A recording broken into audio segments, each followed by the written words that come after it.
Donc effectivement, merci d'être venu, hein, malgré le froid et malgré effectivement le sujet qui n'est pas celui qui entraîne en général le plus de monde. Donc je m'appelle Damien Senger, hein, comme c'est indiqué. Je suis web designer dans la vraie vie et depuis déjà quelques années en freelance depuis un peu moins de temps. Et j'ai comme passion la typographie, surtout compris sur le web. Le dessin de caractère, j'adorerais savoir en faire, mais c'est un art qui malheureusement n'est pas le mien. Et par conséquent, j'ai proposé effectivement à StrassWeb d'animer ce soir cette formation pour changer un peu des formations CSS que j'ai l'habitude de voir animer. Voilà, donc je suis ce qu'on pourrait appeler en fait un type nerd. C'est un terme qu'on a beaucoup aux États-Unis. De toute façon, il y a plein de types de nerds aux États-Unis en question, mais donc voilà. Mais en fait, c'est un terme qu'on retrouve souvent sur Internet et avec lequel je suis pas tellement d'accord. En fait, la typographie se doit d'être accessible. C'est-à-dire que on l'utilise tous les jours. Quand on écrit un texte, hein, le fait d'écrire, allez, désacraliser la chose tout de suite, le fait d'écrire en comicsant un cours sur son ordinateur, c'est un choix graphique, de lisibilité ou d'envie par rapport à la manière dont on veut lire son cours. Et donc la typo, inconsciemment, c'est quelque chose qu'on se pose en permanence, c'est une question permanente. Même quand on n'écrit pas, hein, le fait de prendre un livre et de le lire, je suis persuadé que la majeure partie des gens n'ont jamais remarqué que 95% des romans en France sont écrits avec la même typo, qui est une typo qui est remarquable, qui s'appelle Baskerville, et qu'on va voir plus tard, qui est fait par une personne qui malheureusement n'a jamais vu le succès de son vivant, mais qui aujourd'hui en tout cas est connue de toutes les personnes qui travaillent dans le design.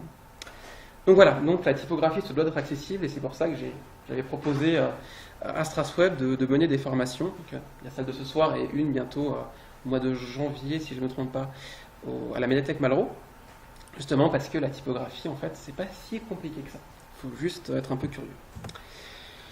Alors j'ai choisi quelques petites citations en fait hein, pour commencer, mais déjà je sais pas quels sont vos profils dans la salle en fait, si vous êtes si vous travaillez sur le web, si vous voulez plus tard travailler en tant qu'étudiant sur le web, si vous êtes graphiste, designer, je sais pas. À vous un petit peu, vous parlez. Faites quoi dans la vie comme étude en fait Allez, trois personnes.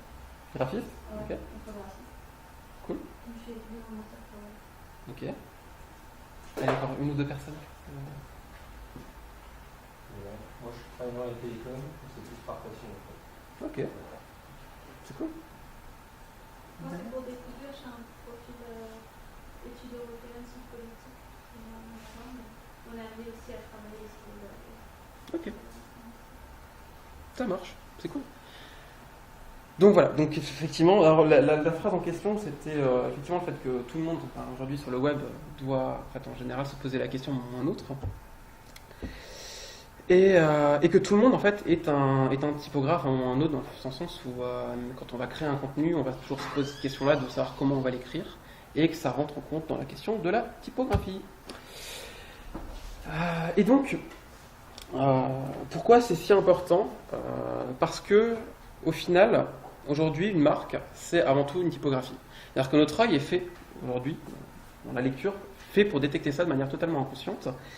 Et aujourd'hui, quand on va voir une marque, par exemple EasyJet, pour prendre une marque avec une identité, en tout cas une typographie bien visuelle, finalement, on n'a plus besoin de faire de dessin qui accompagnera le logo, d'identité graphique.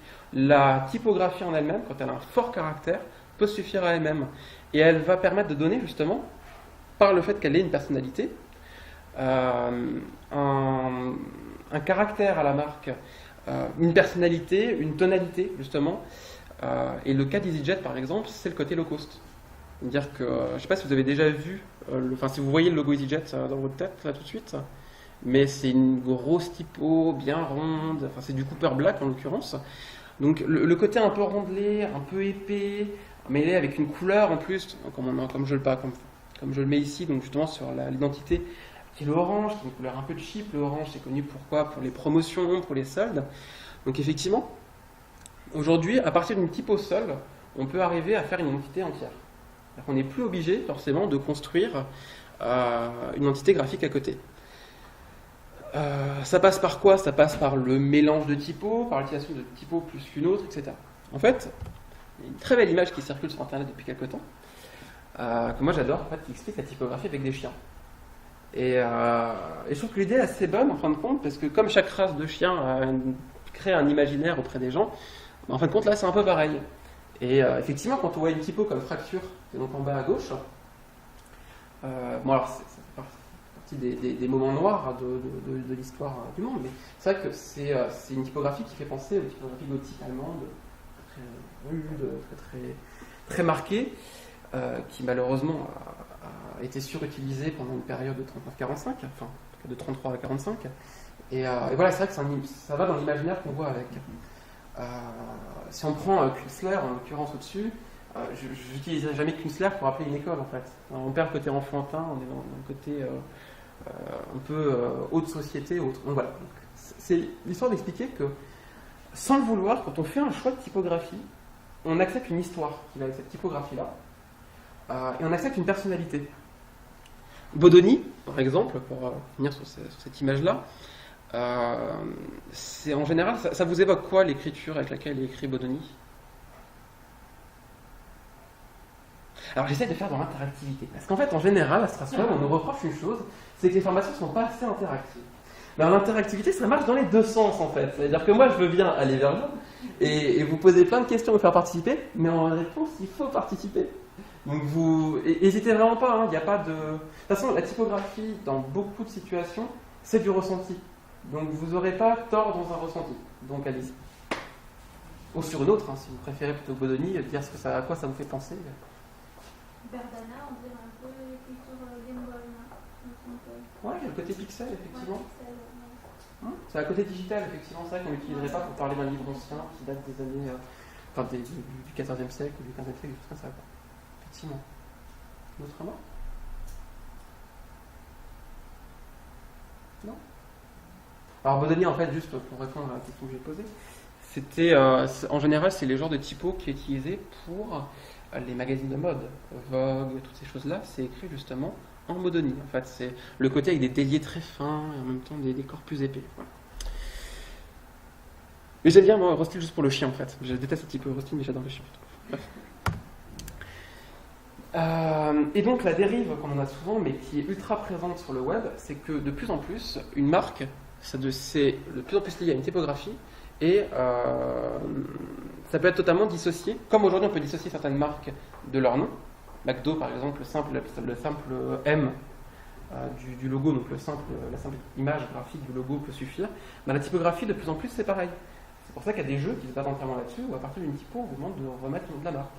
Parce qu'aujourd'hui, les marques deviennent presque uniquement, en fait, dans l'ancrage des gens, une typographie. Tellement les deux sont liés l'un à l'autre. Et donc, ce que dit Eric Spiekermann, qui est un typographe très intéressant dans ces dernières années, sans doute un des plus intéressants des années actuelles, qui a créé le Fira, qui est la typographie des Firefox OS que personne n'utilise comme téléphone portable. Mais donc effectivement, aujourd'hui, une marque, elle n'a plus forcément besoin de travailler grandement un logo comme c'était souhaité il y a encore une décennie ou une décennie et demie. Aujourd'hui, une simple typographie bien travaillée, bien choisie, faite à la commande par exemple aussi, designée expressément pour cette marque, peut suffire à l'identifier. Ce qui nous emmène à la typographie sur le web. Et autant la typographie est un sujet sur lequel on pourrait passer des journées entières à parler, la web typographie en a un autre qui mérite en fait une étude à lui tout seul de son art. Pourquoi ? Parce qu'aujourd'hui, le web, c'est 95% de typographie. Alors, c'est une phrase qui vient de Oliver Reichenstein, qui se retrouve aussi dans la culture japonaise, notamment avec certains designers japonais qui l'ont théorisé très très tôt, dans le sens où, initialement, Internet, ce n'est que du texte. La première page web, telle qu'on peut encore la retrouver, elle commence à ressortir un petit peu pour les 25 ans du web, c'était que du texte. À la base, Internet, c'est du texte mis en réseau, des pages de contenu associées les unes aux autres. C'est le principe même d'Internet. C'est le principe de l'hyperlien, d'aller d'une page à une autre. Et mine de rien, quand on réfléchit aujourd'hui,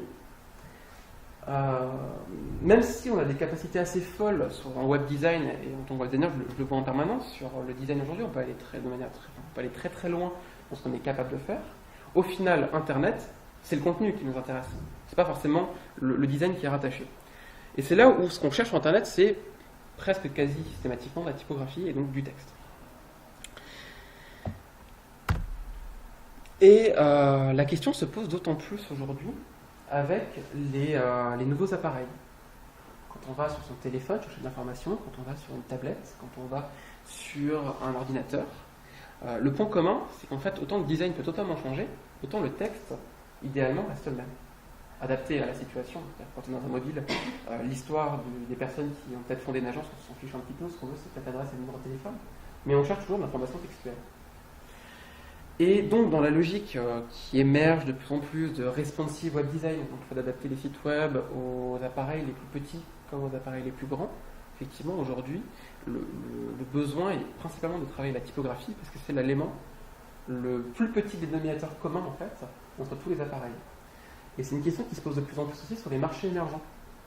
C'est-à-dire que quand on travaille dans le web, effectivement, on ne travaille pas forcément toujours pour la France. Et sur les marchés émergents, chinois, indiens, même l'Afrique tout simplement, la question se pose de plus en plus parce qu'en France, on a l'habitude d'avoir la 3G, maintenant la 4G, ça charge bien, ça charge vite. On peut charger des photos de haute résolution en quelques secondes sur un téléphone. En Afrique, à partir du moment où on quitte les villes, ça devient compliqué de charger du gros contenu. Et donc, on en revient à la question du plus petit dénominateur commun, qui devient donc le texte. Et donc, quand on doit faire un choix entre la rapidité due aux problématiques de réseau et le design, on finit toujours par choisir le plus petit dénominateur commun utilisable, à savoir la typographie. Donc c'est là où ça devient intéressant aujourd'hui et important de travailler justement cette question de la typographie. Voilà. Est-ce qu'il y a des questions juste par rapport à ça déjà? Parce que je viens de faire un gros... N'hésitez vraiment pas à me couper. Je pense à parler, aller très loin, faire des grandes digressions. Donc n'hésitez vraiment pas si vous avez des questions. Non? Ok, et donc, ça a amené différentes conceptions. Dans le design, on a eu tout doucement une conception qui était le mobile first. Donc on faisait des sites web pour les ordinateurs. Il y a eu le mobile qui a commencé à se développer. On s'est dit qu'on pouvait faire du web sur du mobile. C'est la fameuse époque où on a quitté le WAP vers le vrai web. Je ne sais pas si des gens ont connu le WAP sur les téléphones. C'était une horreur sans nom, qui prenait 40 ans à charger et dans lequel il n'y avait que des liens en fait. Voilà, enfin, c'était la préhistoire du web sur les mobiles. Et effectivement, avec l'arrivée du web sur les mobiles, le fait qu'on a de nouvelles possibilités techniques, donc d'avoir le même site web adapté au mobile sans forcément changer trop le code, ça a demandé à créer des nouvelles conceptions comme le mobile first. C'est l'idée, on va d'abord designer pour le mobile et on améliore progressivement pour ceux qui ont plus de place sur l'écran, etc. On part du plus petit et on va vers le plus grand. Sauf que il y a des fois où c'est un peu embêtant parce que il y a des choses qu'on veut faire sur le mobile, enfin qu'on ne veut pas sur le mobile, qui donc prennent beaucoup de place et du poids sur les pages qui sont chargées, qu'on va devoir mettre dans le code, puis enlever de l'affichage. Donc quel intérêt de les mettre dans le code si c'est pour les enlever directement de l'affichage? Donc plutôt que le mobile first, on a tout doucement commencé à travailler sur le content first. On réfléchit au contenu, quel contenu on veut offrir, à ce moment-là on adapte. Et c'est là où on se rapporte déjà par rapport au design, on quitte la sphère totale du design pour aller plutôt dans la typographie. Et de plus en plus, on commence à avoir l'émergence du type first, où on commence à mettre en place des sites internet, pas forcément mobile, même desktop, où en fait le parti pris c'est de dire on enlève tout le design superflu et on ne laisse que le texte. Alors, il y a quelques images qui appuient le contenu, mais l'idée c'est de retirer une grande partie de tout ce qui n'est pas intéressant pour le contenu principal du site, pour avoir le contenu le plus léger possible, donc qui se transporte chez le plus de personnes possible, le plus rapidement possible, et en même temps d'enlever tous les éléments de distraction qu'il peut y avoir à l'écran. Je ne sais pas si vous connaissez, c'est le cas, en fait, c'est le parti pris de Medium, medium.com, je ne sais pas si vous connaissez. Voilà. Vu qu'il n'y a qu'une seule personne qui connaît, je vais peut-être vous montrer. Mais l'idée, c'était de dire, il y a Chrome, c'est déjà une bonne chose. C'est l'équipe de Twitter, si je ne me trompe pas, qui l'a mis en place. Pierre. Donc le Wi-Fi marche pas, c'est ça? Faut que j'utilise ce truc. Ouais. Non, le côté. Ah là là. On va prier, on va croiser les doigts. Voilà, c'est bon, c'est en train de me charger un réseau. Et ça le trouve pas. Si, c'est bon. Medium, en fait, c'est le futur du blog, entre guillemets, si vous voulez. C'est plutôt que chacun a son petit blog dans son coin, avec son design, c'était l'idée d'avoir une plateforme dans laquelle les gens peuvent écrire. Voilà, c'est le brief initial en gros, si vous voulez. C'est-à-dire qu'on ne leur dit pas sur quoi, les gens ont une liberté totale sur ce qu'ils souhaitent écrire. Au tout début, c'était fermé uniquement à des gens invités qui étaient bien souvent des web designers ou des gens influents du web pour écrire des choses. Mais c'est vrai que l'idée initiale des premiers articles faits par ces gens du web, c'était plutôt de la philosophie du web. Donc vers où on va, d'où on part, etc. Et l'idée, on le voit déjà là, c'est d'avoir le minimum de design possible. Donc là, je pense qu'on peut difficilement faire moins d'éléments superflus de design. Et même dans un texte, on va prendre le premier, voilà. Peut-être pas le meilleur exemple, parce qu'il y a une grosse image qui est en dessous, mais généralement, on va comme ça un peu. Mais en général, en fait, l'image de l'article en fait, se retrouve là où il y a le texte, en fait, le storage there. Mais en fait, l'idée, c'est voilà. On a perdu totalement le principe même de la navigation dans le site ou quoi que ce soit, c'est le contenu qui mène avant. Donc ça rejoint bien la conception du web aujourd'hui, qui est de dire qu'on va mettre la typo, et c'est vraiment que le texte, principalement en avant. Alors c'est un parti pris personnel, mais à mon avis, c'est là où justement la presse en ligne s'est plantée de chemin, en mettant de la pub partout, qui distrait en permanence la lecture, et en passant un peu à côté du contenu. Donc là, effectivement, c'était l'idée totalement inverse, de mettre l'accent sur le contenu, d'oublier quasiment tout ce qu'il y a autour, pour pouvoir justement mettre le lecteur en situation de lecteur dans ce truc. Voilà. J'aimais bien la mise en avis, putain, ça va. Voilà. Des remarques par rapport à ça? Je vois des gens qui font des mines un peu renfrognées, donc si vous n'êtes pas d'accord, faut surtout pas hésiter à me le dire non plus. Non? J'essaie d'être interactif. Donc si je vois une seule remarque comme quoi ça n'a pas été assez interactif, je risque de le prendre très très mal. Donc voilà, donc ça rejoint justement cet élément. Alors j'adore quand je tape en anglais sur l'ordinateur et qu'il me rajoute des accents en fait. C'est très marrant. Non mais c'est ça, en fait, c'est simplement l'idée de rappeler que sur les petits écrans, il y a beaucoup d'éléments superflus qu'on doit enlever parce que la typographie doit être l'élément principal. Vous imaginez bien que là-dessus, on va pouvoir mettre 40 images avec un petit texte sur le côté. Donc, ce qui nous amène au sujet de ce soir, le fait qu'il est plus important que jamais d'avoir une bonne typographie. C'est tout ça pour ça. Surtout sur le web, c'est-à-dire que sur des affiches ou des médias traditionnels, on peut jouer sur du graphisme. Aujourd'hui, sur le web, on ne sait jamais comment ça va s'afficher chez la personne distante. On a des idées de grands standards. Hein. Quand on est designer, on teste sur plusieurs navigateurs, mais on ne sait jamais sur quelle configuration on va tomber.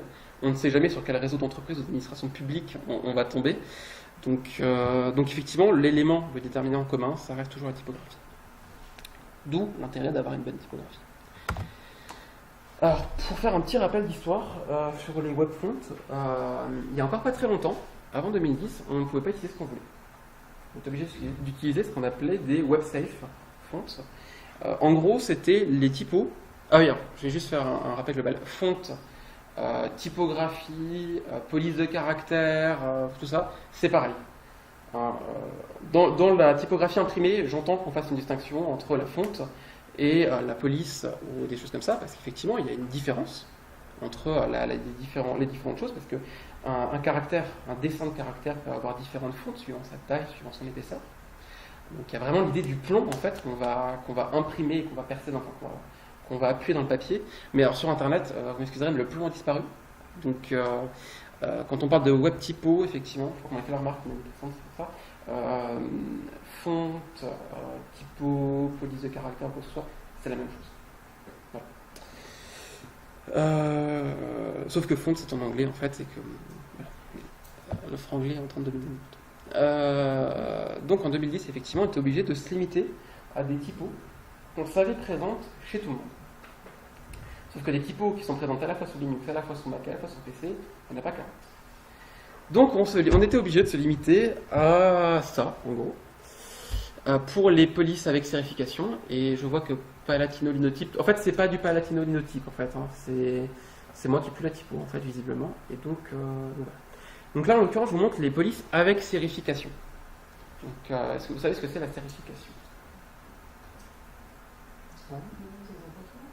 C'est ça, c'est le principe des empattements. C'est les petits bouts là que vous pouvez voir au bout du B, au bout du G, au bout de toutes les lettres en fait, et qui permettent d'accompagner l'œil à la lecture. Je vais peut-être revenir sur ça un peu plus tard quand je vais montrer les sans sérification. Mais donc voilà, ça c'était les 5 grands typos avec sérification qu'on trouvait sur un peu tous les systèmes.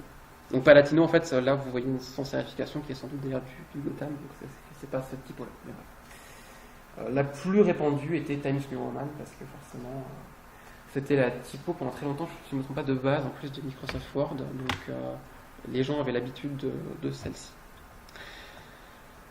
Les sans sérification, il y en avait un peu plus, parce qu'on en a à foison aujourd'hui. C'est-à-dire que les designers, on a l'impression parfois qu'ils ne travaillent que là-dessus, en termes de création, les typographes. C'est toutes les typos qui n'ont pas de petits empattements, donc ce qu'on pourrait appeler les polices bâtons, très souvent. Donc là, on en a un cortège. La plus utilisée, alors ça dépend si le designer était plutôt PC ou plutôt Mac, mais c'était Arial Helvetica. Alors, Mac user, forcément, j'ai un amour pour Helvetica fou. Mais c'est quasiment les mêmes. À 5-6 caractères près, ce sont exactement les mêmes. Si vous voulez un petit peu l'élément d'histoire entre les deux, c'est simplement que Helvetica est une vraie typo historique qui existe depuis 1920, tous ces eaux-là, si je ne me trompe pas. Que Steve Jobs voulait des typos pour ses Mac et qu'il est allé voir la fonderie qu'il a racheté une licence. Et manque de peau, Bill Gates voulait aussi Helvetica pour son système d'exploitation, sauf qu'il est passé un peu trop tard. Donc il a demandé à ses équipes de designers de faire une typo qui était une Helvetica-like, qui est donc Arial. En gros, à part le A, le E, à part les voyelles, en fait, il y a très très peu de différence entre Helvetica et Arial. C'est-à-dire que bien souvent, même des gros tape nerds, vous leur mettez les deux, ils sont incapables de voir laquelle est laquelle.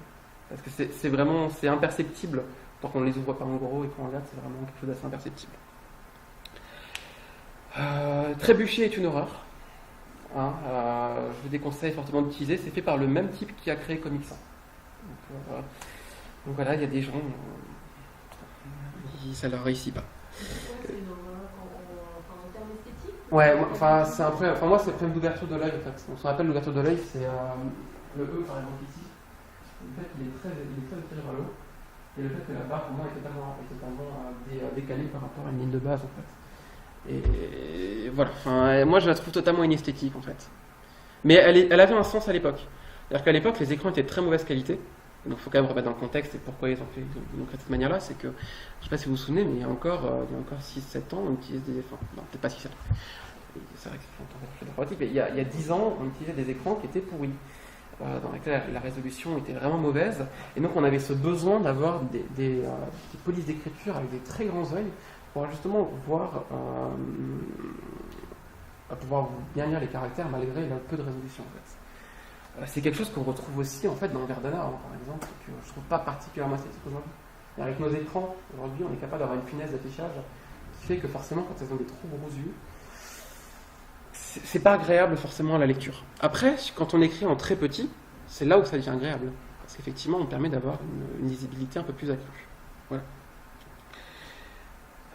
On voit déjà que dans les sans sérification, on a quand même différents types de sans sérification. Enfin, Impact ne ressemble pas du tout à Helvetica, qui ne ressemble pas du tout à Trébucher, par exemple. Voilà.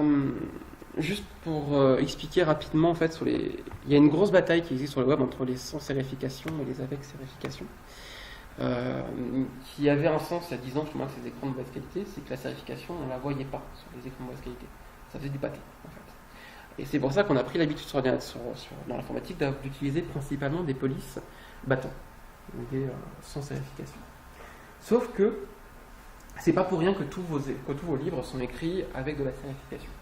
C'est quand même plus agréable pour l'œil de lire de longs textes avec de la sérification. Il faut savoir que quand votre œil lit, en fait, il ne lit pas de manière linéaire. C'est-à-dire que vous allez lire une ligne, mais quand la main qui va lire la lettre, en fait, les muscles de vos yeux sont des muscles qui permettent la rotation. En fait, il va lire des lettres, en gros, je schématise, mais comme ça. D'accord, je pense. Mais donc voilà, et ces petits empattements qui vont permettre à l'œil de passer plus facilement, en fait, en tout cas d'avoir un petit guide qui va lui permettre de passer d'une lettre à l'autre. Et c'est là où la sérification est importante, c'est que sur les textes longs, votre œil va considérer un mot comme un ensemble entier, parce qu'il n'y a pas parce que cette certification va pousser à aller vers la lettre suivante, ce qui n'est pas le cas sur la police battant. Et l'exemple le plus probant qui existe, c'est, alors j'ai oublié son nom, mais c'est la typo du Bauhaus, donc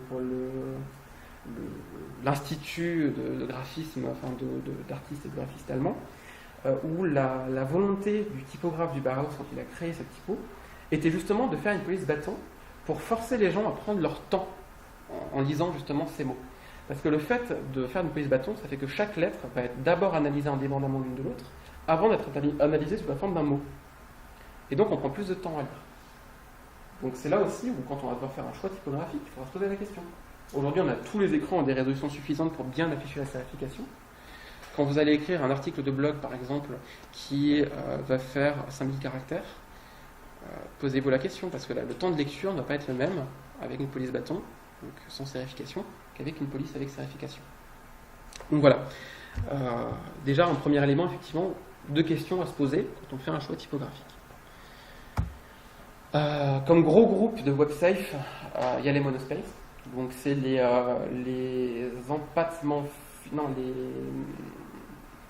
les espacements fixes. En fait, chaque lettre a la même taille. Même un I, un R ou un M, ils utilisent la même place sur l'écran. Donc c'est principalement utilisé dans le code pour pouvoir justement avoir quelque chose de linéaire à l'œil et qui permet d'avoir quelque chose de plus lisible. Lucida Console non plus, d'ailleurs c'est pas affiché correctement, j'adore. La principale, ça reste Courrier News, qui est la plus utilisée. Et les cursives, donc on reprend les petits toutous, mais avec Comic Sans. C'était la seule WebSafe font en cursive qui pouvait fonctionner. Donc voilà. Mais en fait, j'en parle depuis avant parce que Comic Sans est détesté par nombre de graphistes, et plus les graphistes la détestent, plus j'aime cette typo en fait. Et ça devient très très compliqué à vivre. Mais et d'où vient cette maladie justement? Parce que c'est vrai que je rencontre plein de gens qui détestent ce... Et souvent, par exemple, en bibliothèque, on s'amusait avec ça pour faire des bibliographies de bande dessinée, évidemment. Parce que ça ressemble un peu à une écriture un peu, on va dire, cool, tranquille. Mais vous connaissez l'histoire en fait de Comic Sans ou pas du tout? D'accord. Alors Comic Sans en fait, historiquement, elle a été faite par Microsoft justement aussi. Alors, il mérite bien son nom, je suis désolé, la personne qui a créé Trébuchet, mais par Monsieur Connard. Et c'est vrai, c'est vraiment vrai, il s'appelle vraiment Monsieur Connard. Bon, 2 RE à la fin, mais quand même. Et en fait. Un certain sens de l'humour, s'il appelait ça Trébuchet. Oui, en plus, effectivement. Mais en fait, Comic, elle a été créée sur la demande de la femme de Bill Gates à l'époque pour un petit logiciel qui s'appelait Bob. Voilà, c'est ça, merci. C'était en fait un petit chien, enfin un jeu qui avait un petit chien qui permettait d'accompagner le lecteur, et c'était pour faire un système de comics justement, enfin d'écriture un peu en mode comics. Et quoi qu'il en soit, elle reprend bien l'univers dans lequel elle s'inscrit. Elle s'appelle pas Comic Sans pour rien. Sans pour le côté sans sérification, et comique parce qu'elle vient de l'univers des comics. Donc quand il s'agit d'écrire un comics, c'est une très belle typo. Quand il s'agit d'écrire pour une école, c'est une très belle typo. Quand il s'agit d'écrire attention danger de mort sur une installation électrique, ça devient très mauvais. Et si elle est si détestée que ça, c'est justement parce que l'avènement de l'informatique grand public a amené les gens à avoir un éditeur à tout faire, qui est Word. Publisher à l'époque, quand il existait encore, en tout cas quand il était encore installé avec Word et compagnie, et que les gens qui devaient faire des affiches, quand ils se mettaient face au menu déroulant de police de caractères, ils étaient un peu là en mode qu'est-ce qu'on va choisir, enfin, voilà. Même déjà à l'époque sur Windows, il y avait beaucoup de polices de caractères, 50 c'est beaucoup. Et donc effectivement, quand on ne sait pas trop quoi choisir, qu'on ne voit pas trop la différence entre une Arial et une Verdana, etc. Enfin, on en vient à prendre celle qui nous paraît la plus familiale. Et celle qui paraît la plus familiale, c'est toujours celle qui se rapproche le plus de l'écriture enfantine. En l'occurrence, c'est comique. Ce qui fait qu'on a eu pléthore de choses écrites en comics. Ça va, comme dit, de l'écriteau Danger de mort jusqu'à la pierre tombale. Et il y a des gens qui ont écrit leur pierre tombale en comics. Malheureusement pour eux. Mais parce qu'il y a des typos pour ça, pour les pierres tombales, parce que ça a une histoire, une pierre tombale aussi. Et c'est ce que je disais au début en fait. Quand on choisit une typo, on choisit l'histoire qui va avec. Et une pierre tombale, historiquement, on l'a fait au marteau et au burin. Et le marteau au burin, ça crée des incises. Et donc, le fait de créer des incises, on va plutôt aller vers une typo qui s'appelle aujourd'hui une incise. Et c'est vrai qu'il y a l'usage. Et le fait d'écrire en comicsant des nécros, des pierres tombales, des dangers de mort, par exemple, danger de mort typiquement, c'est marrant d'écrire en comicsant. Mais c'est marrant. Donc, on n'a pas l'impression d'être en danger de mort.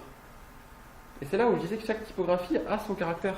Et quand on écrit danger de mort enfin, moi, personnellement, je vois danger de mort en typo, en comics, j'ai pas peur.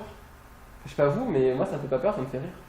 Quand je vois une ambulance avec marqué soins urgents dessus, écrit en comics, il y en a à Paris. Hein. C'est pour ça que c'est assez marrant de voir ça.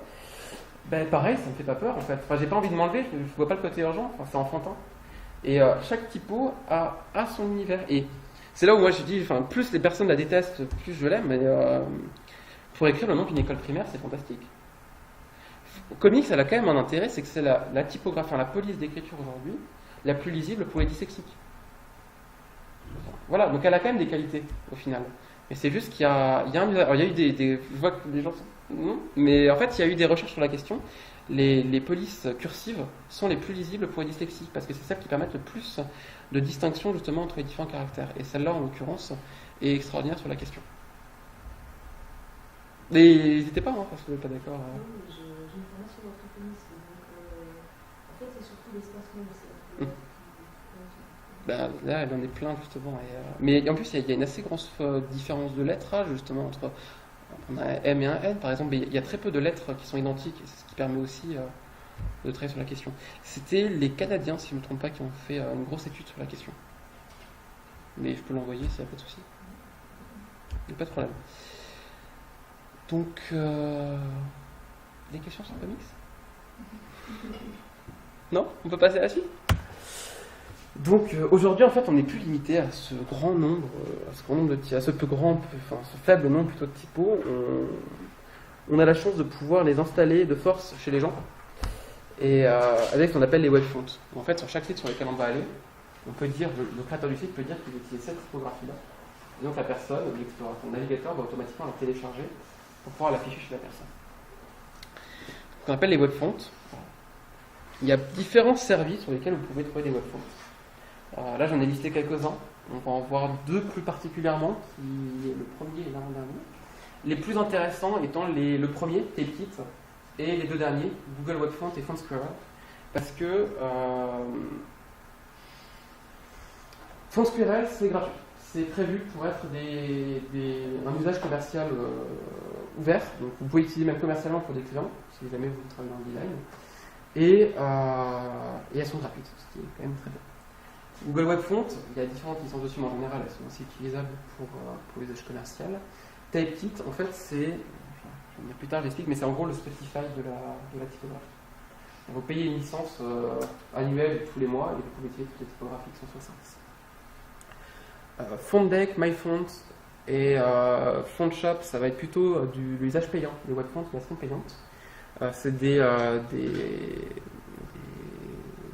dépôts de typographie. Et le dernier, HMFJ, c'est une fonderie qui met un propre service de cloud. Une fonderie que j'adore parce qu'il y a Gotham dedans, qui est la typo avec laquelle j'ai écrit ces slides et que je trouve juste magnifique. Donc voilà. Mais des web fonts, il y en a beaucoup. Il y en a, comme des fonts aujourd'hui, il y en a énormément. C'est-à-dire que chacun aujourd'hui peut créer sa typographie. Donc chacun peut créer ses horreurs, il faut le dire. Il y a beaucoup d'horreurs. Et donc, comment choisir ?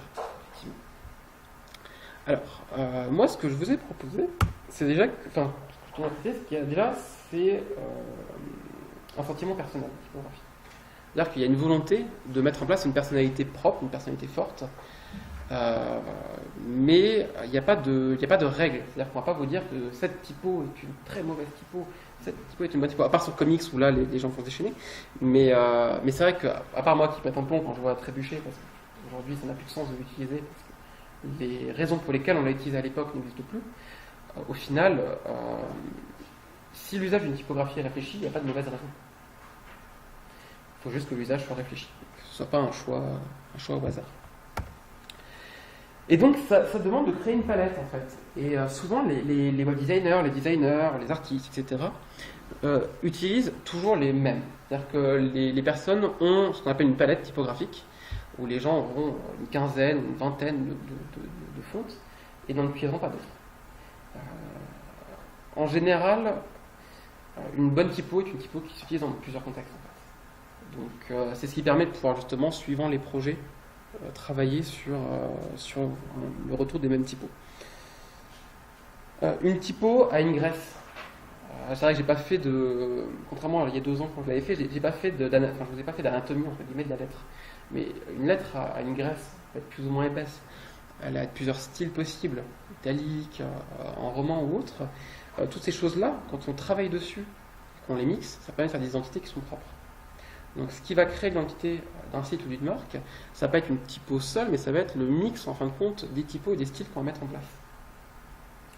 Et donc c'est là où la palette effectivement est importante. Et ce que je ne faisais jamais avant, mais que je vais faire cette fois-ci, on m'a demandé de vous montrer plein de typos. Donc je vais vous montrer plein de typos, qui sont, en tout cas pour moi, et pour beaucoup de designers, les typos les plus utilisés, parce qu'elles sont indémodables d'une part, et parce qu'elles sont belles. Quoi. Voilà. Et donc ces typos déjà, donc vous pouvez trouver sur Typekit. Alors Typekit, c'est comme dit le Spotify de la typo, c'est en gros c'est une licence globale pour pouvoir utiliser des typographies. Il y a une version gratuite si je ne m'abuse, mais c'est limité en nombre de projets. Et il y a une version qui est payante. Si vous avez, alors je fais une minute pub pour Adobe, je pense que Pierre va adorer, mais si vous avez la Creative Cloud, qui est donc le nouveau système de cloud du logiciel Adobe, en fait ça inclut dans ce que vous payez. Donc autant en profiter, c'est pas mal. Est-ce qu'il y a un site qui recense un peu les différents sites de police? En fait, il faut y aller un peu au hasard. Bah, aujourd'hui, c'est en fait, c'est le cas en fait, finalement de Typekit ou de Google Webfont, qui sont des gros, et ou de FontSquare d'ailleurs aussi, qui sont des c'est ça, qui utilisent ils récupèrent toutes les typos libres, enfin, les fonderies peuvent mettre dessus toutes les typos qui sont gratuites, par exemple pour Google Webfont et pour FontSquare. Et à ce moment-là, les gens peuvent les télécharger. Ça permet d'avoir justement cette vue sur tout ce qui peut exister. Après, de sites qui recensent toutes les typos qui existent, n'importe qui peut créer sa typo aujourd'hui. Donc, les plus utilisées, elles se retrouvent sur beaucoup d'articles. Vous pouvez chercher un article.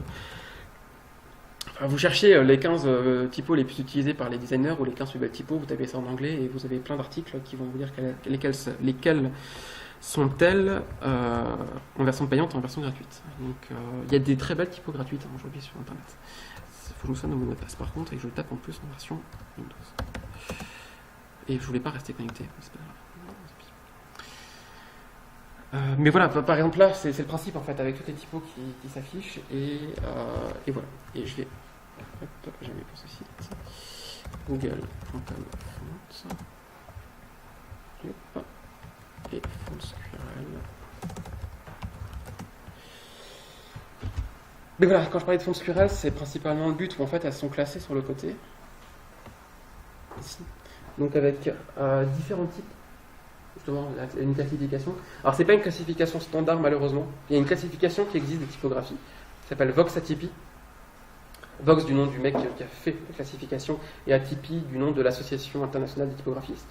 Enfin, des typographes, pardon. Et malheureusement, il ne la respecte pas. Mais en gros, là, suivant ce que vous cherchez, vous allez plutôt pouvoir trouver des typos qui correspondent, qui sont utilisables de manière libre, même pour un usage commercial. C'est ça qui est assez intéressant. Google Webfont, Google Fonts aujourd'hui, c'est exactement la même chose. Hein. Vous avez le principe de pouvoir chercher suivant le type de lettre qu'on souhaite retrouver, suivant le fait qu'elle soit plus ou moins grande, etc. Trouver des typos qui correspondent à ce qu'on recherche. Alors, on clique dessus, on la voit entièrement, et en dessous il y a 3 petits boutons là. Alors, celui-là pour l'utiliser directement, c'est-à-dire que si vous avez un site web, vous faites Quick Use, vous choisissez les versions dans lesquelles vous le souhaitez. Bien sûr, plus vous en choisissez, plus c'est lourd à charger. C'est très lourd une typographie. Sur le web en général, à moins que vous êtes comme moi et que vous voulez faire des belles ligatures, vous gardez toujours latin. Vous mettez surtout pas latin extended parce que c'est très très très très très très lourd. pour un site web. Et ensuite, vous avez en dessous le code qui est automatiquement généré à mettre dans la balise head d'un site.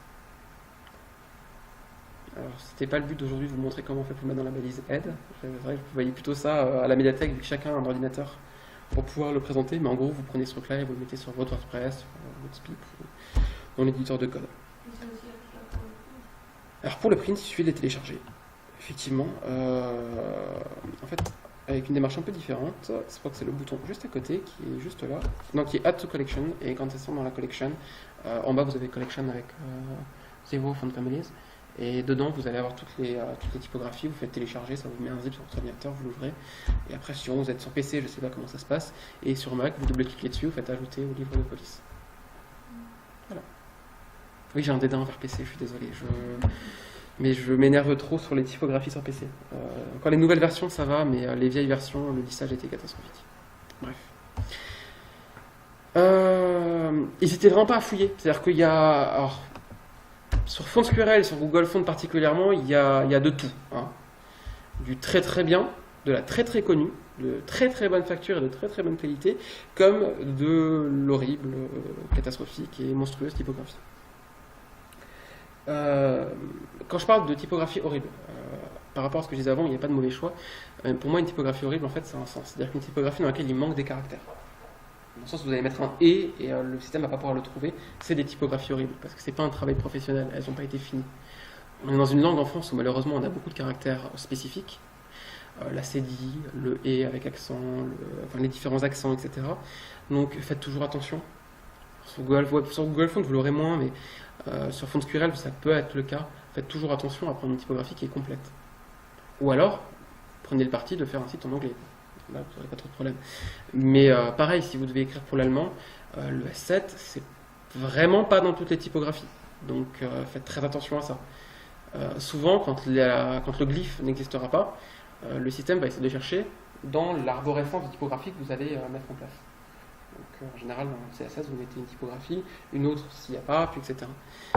Souvent, les gens ne mettant pas de typographie de sortie, le navigateur va chercher donc, dans la police standard du système le S7 qui manque, dans le meilleur des cas. Dans d'autres cas, ça va simplement être un carré marqué avec une croix dedans et dire que le glyphe n'existe pas. Donc faites toujours attention, suivant vos besoins, à vérifier quels caractères sont présents. Et en cela, c'est ça pour moi une mauvaise typographie, c'est une qui n'a pas une finition professionnelle sur cette question-là, donc qui n'est pas complète. Le symbole euro n'est malheureusement pas dans toutes les typographies. C'est parfois un peu compliqué. Alors ça l'est moins ça l'est moins dans les webfonts, parce que maintenant les gens font attention. Parce qu'une webfont peut être téléchargée demain par un Allemand, comme après-demain par un Américain. Mais les fonts de desktop pour ordinateur de base, enfin pour ordinateur, avec ce merveilleux site qui a tellement démocratisé la typographie qui s'appelle Dafont, effectivement il y avait des très belles typos dessus. Et en même temps sur Dafont, il y avait des horreurs sans nom, où dès que vous vouliez mettre un accent, ça ne marchait pas. Donc voilà. Typekit, la différence c'est que ce ne sont que des typographies professionnelles. Alors, ce ne sont que des fonderies qui peuvent mettre leurs fonds en ligne. C'est très pratique quand on cherche des typos historiques. Je pense par exemple à Baskerville, qui est justement celle qui est donc la plus utilisée dans les romans du monde entier, globalement.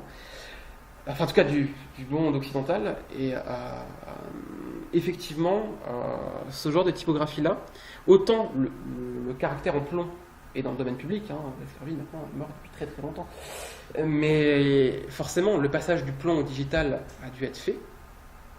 Chaque fonderie qui a récupéré les fameux plombs de Baskerville en a fait sa propre interprétation digitale. Donc là-dessus, les droits courent, les droits existent aujourd'hui, et donc elles sont payantes.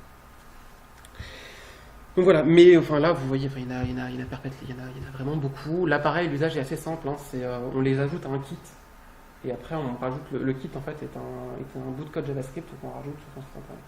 Pareil dans le header. Donc voilà, il n'y a pas trop de travail à faire. Après, les gens qui le souhaitent peuvent télécharger entièrement les fichiers, les mettre sur leur propre serveur. Alors pas pour Typekit, mais pour les autres systèmes, peuvent les télécharger, les mettre sur leur serveur et faire eux-mêmes l'appel CSS, donc le add font face qui va charger la typographie. Voilà. Ça c'était pour vous montrer les trois gros porteur de la typographie. Alors, les graphistes utilisent plutôt Typekit pour 2 raisons. Déjà parce que c'est intégré à Creative Cloud en général et qu'ils sont beaucoup sur la Creative Cloud Adobe. Mais aussi parce qu'il y a des fontes plus travaillées. C'est-à-dire que quand on veut quitter les typos bâtons et donc sérification et sans sérification, souvent on trouvera des choses de meilleure qualité sur Typekit que les polices cursives qu'on peut avoir sur Webfont ou autre. Mais effectivement, pour commencer, pour un site Google Fonts, c'est extraordinaire et c'est une mine d'or en termes de choix typographiques. Voilà, ça nous amène donc à Google Fonts, la simplicité dans l'usage. Et donc je vais vous présenter effectivement je me suis un peu appuyé sur ce livre, un peu appuyé sur une étude qui est sortie il n'y a pas très longtemps, enfin un sondage qui est sorti il n'y a pas très longtemps plutôt, sur les typos les plus utilisés par les graphistes. Les grands graphistes en tout cas, et donc ça c'est un petit mélange des deux. Alors la première que je vais vous présenter, que moi je trouve extraordinaire, c'est la plus belle à mes yeux, elle est extraordinaire. Voilà. C'est Gotham. Donc voilà, c'est Gotham, c'est la typo qui est sur ces slides. C'est une linéale géométrique. Alors, je ne vous ai pas fait l'ensemble du découpage de Voxatibi, mais en fait, les linéales, c'est l'ensemble des absences de sérification. Donc, c'est une linéale géométrique. Elle est remarquable dans sa géométrie, justement. Et elle vous fait penser à quoi? Enfin, qu'est-ce qu'elle vous donne comme sentiment, comme personnalité?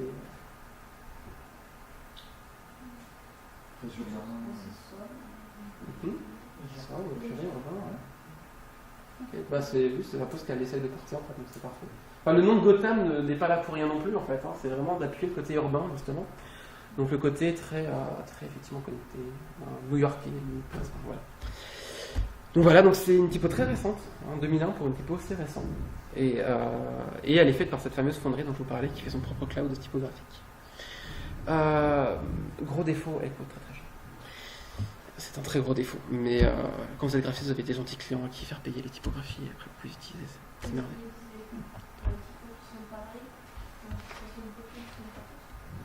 Alors, il y a Avenir, elle est payante, Futura, elle est payante.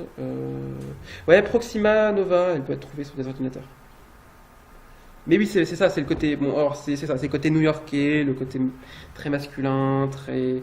Elle a un côté intellectuel effectivement qui est intéressant. Enfin voilà, c'est le côté urbain connecté en fait qu'on recherche de plus en plus aujourd'hui dans le milieu du numérique.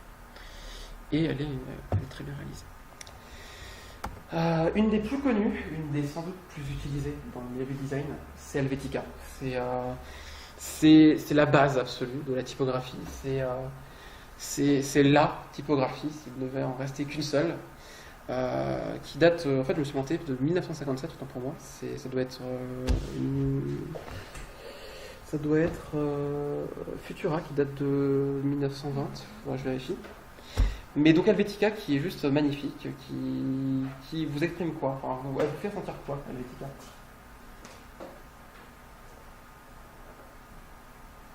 C'est merveilleux ce silence parce que c'est exactement ça en fait. Mais en fait, c'est vraiment ça, c'est la Suisse, c'est Helvetica, c'est la police la plus neutre que vous pourrez trouver. C'est-à-dire qu'elle n'exprime rien. C'est la Suisse, c'est ça. Mais non, mais c'est vraiment ça, c'était l'idée d'avoir quelque chose d'universel. Ça vient d'une époque avec Futura. Qui voulait se baser dans ce côté de l'universalité de toutes ces questions-là. Et j'aime bien ce silence parce que c'est typiquement ça, c'est-à-dire qu'elle n'exprime rien. Voilà. Et donc là, vous pouvez voir qu'on est sur un Windows, ce qui est catastrophique pour une typographie, parce qu'en fait, ce titre-là, normalement, il y a la même épaisseur que le titre qui est au-dessus. Sauf que Windows ne gère pas, ou gère très mal en tout cas, l'affichage. Ouais, mais en fait, pour montrer sur un joli écran qui s'appelle un écran Retina, en fait, c'est très beau. C'est-à-dire que c'est la même épaisseur en haut et en bas. Mais c'est le projecteur qui est en résolution. Non, j'ai le même problème sur l'écran là. Ouais, C'est ça. Mais voilà, mais c'est très. Voilà, ça Helvetica. Souvent, c'est la typo par défaut. Mais c'est aussi souvent parce que justement, on peut lui faire exprimer ce qu'on souhaite. 1957, donc voilà. Enfin, c'est par le fameux dont on discutait avant, chercher le nom, et je ne sais plus son nom. Enfin, c'est 2 secondes, je vais vous donner son nom. Max Miedinger. Voilà, on faut chercher. Donc voilà. On va rester dans le côté allemand, Suisse, Allemagne, etc., avec Dean. Dean qui est pour moi une très belle typo, qui est connue pour sa lisibilité de loin principalement. C'est la typographie des autoroutes allemandes. En fait, DIN, c'est pour Deutsches Institut für Normung, visiblement, enfin Normung, là, voilà. Oui, j'ai beau être allemand à la base, j'ai un accent allemand qui est catastrophique. Voilà, enfin c'est la typographie qui a été faite par l'Institut normatif allemand, justement, pour les autoroutes allemandes. Alors on a le penchant qui existe, qui s'appelle Interstate, qui est la typographie des interstates américains, donc des routes américaines, qui sont très proches l'une de l'autre. Interstate est juste un peu plus épais, mais à épaisseur similaire, à graisse similaire. On est sur une linéale géométrique de nouveau. Et en fait, au-delà de l'usage autoroutier et donc de la haute lisibilité, sur les posters et sur des titres ou autres, elle est très intéressante. Parce qu'elle a ce côté lisible de loin, on peut jouer avec ses épaisseurs et alors, il en existe différentes variantes. La DIN 1451, qui est donc le nom de la norme allemande qui a introduit cette typographie, qui est celle utilisée par l'Allemagne. Mais après, beaucoup de fonderies ont fait leur propre version. La plus connue étant FFDIN. Mais donc voilà, et d'où le Ostbahnhof écrit en dessous. Enfin, voilà, c'est... Non, ça va vous faire sentir ce côté autoroute ou pas du tout? Alors, je suis désolé pour la typo pour la slide suivante, mais j'ai remarqué juste en arrivant que je me suis un peu chié dessus. Et en l'occurrence, c'est Futura écrit en DIN. Donc, Futura et alors voilà, donc là on retrouve DIN en fait, en l'occurrence, écrit sur des panneaux. Donc, on va voir que c'est pas qu'une typo écrite en majuscule. Donc, on a des versions bas de case qui sont assez intéressantes, mais je vais quand même vous montrer Futura parce que c'est une très belle typo. Ma chère Futura, où es-tu? Voilà. Alors, Futura. On revient du côté d'Helvetica sur Futura, en l'occurrence, avec l'idée de quelque chose. Voilà. Ça vous fait penser à quoi, Futura? Là, vous l'avez à l'écran.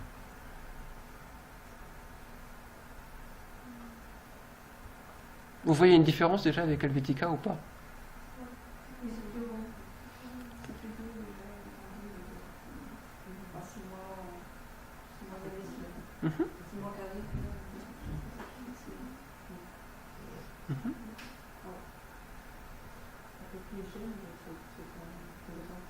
Ouais, pourquoi pas, effectivement. Le but de cette typo, son nom l'indique, c'était justement d'essayer d'avoir un côté plus ancré dans l'instant présent et donc d'avoir une projection future sur cette typo-là. Et elle est assez intéressante. Elle est très proche d'Avenir, en fait, comme typographie, qui lui ressemble beaucoup. Et la typographie de Roissy Charles de Gaulle, qui lui ressemble énormément aussi, dont j'ai totalement oublié le nom. Roissy Charles de Gaulle. Et je vous montre parce que c'est 3 typos qui vont ensemble et qui sont très très belles. Et où est-ce qu'elle est? Gilles Sans, c'est le métro à Londres. Oh, c'est peut-être... Non, je la trouve plus. Bon, c'est pas grave, tant pis. Mais en fait, il y a une typo qui est faite... Ah, c'est Frutiger, voilà. Qui ressemble un petit peu, justement. Et qui est vraiment passée... qui a été faite spécialement pour l'aéroport Roissy-Charles de Gaulle, en fait. Et qui aujourd'hui est devenu un standard en matière de lisibilité, c'est-à-dire quand même de loin. Sa taille, l'épaisseur de ses caractères font qu'elle est extrêmement lisible. Voilà. Dans un aéroport, c'était un peu le premier élément du brief, en tout cas, d'avoir une typographie lisible. Le dernier. Oui. Oui, chacun son tour. Enfin, c'est toi, aujourd'hui, c'est moi qui ai ce petit message. Pour quitter un peu les polices bâtons, Caston. On en vient un peu à la scarification. Une très très vieille de nos fonte, en l'occurrence. Elle est dans la famille des Garald. Donc les Garald, en fait, c'est les typographies qui sont proches qui s'appuient sur qui ressemblent au Garamond. Donc, qui a été fait par un certain monsieur qui s'appelle Monsieur Garald. Et forcément, elles ont un peu tout ce côté. En fait, elles font suite aux écritures humanistes.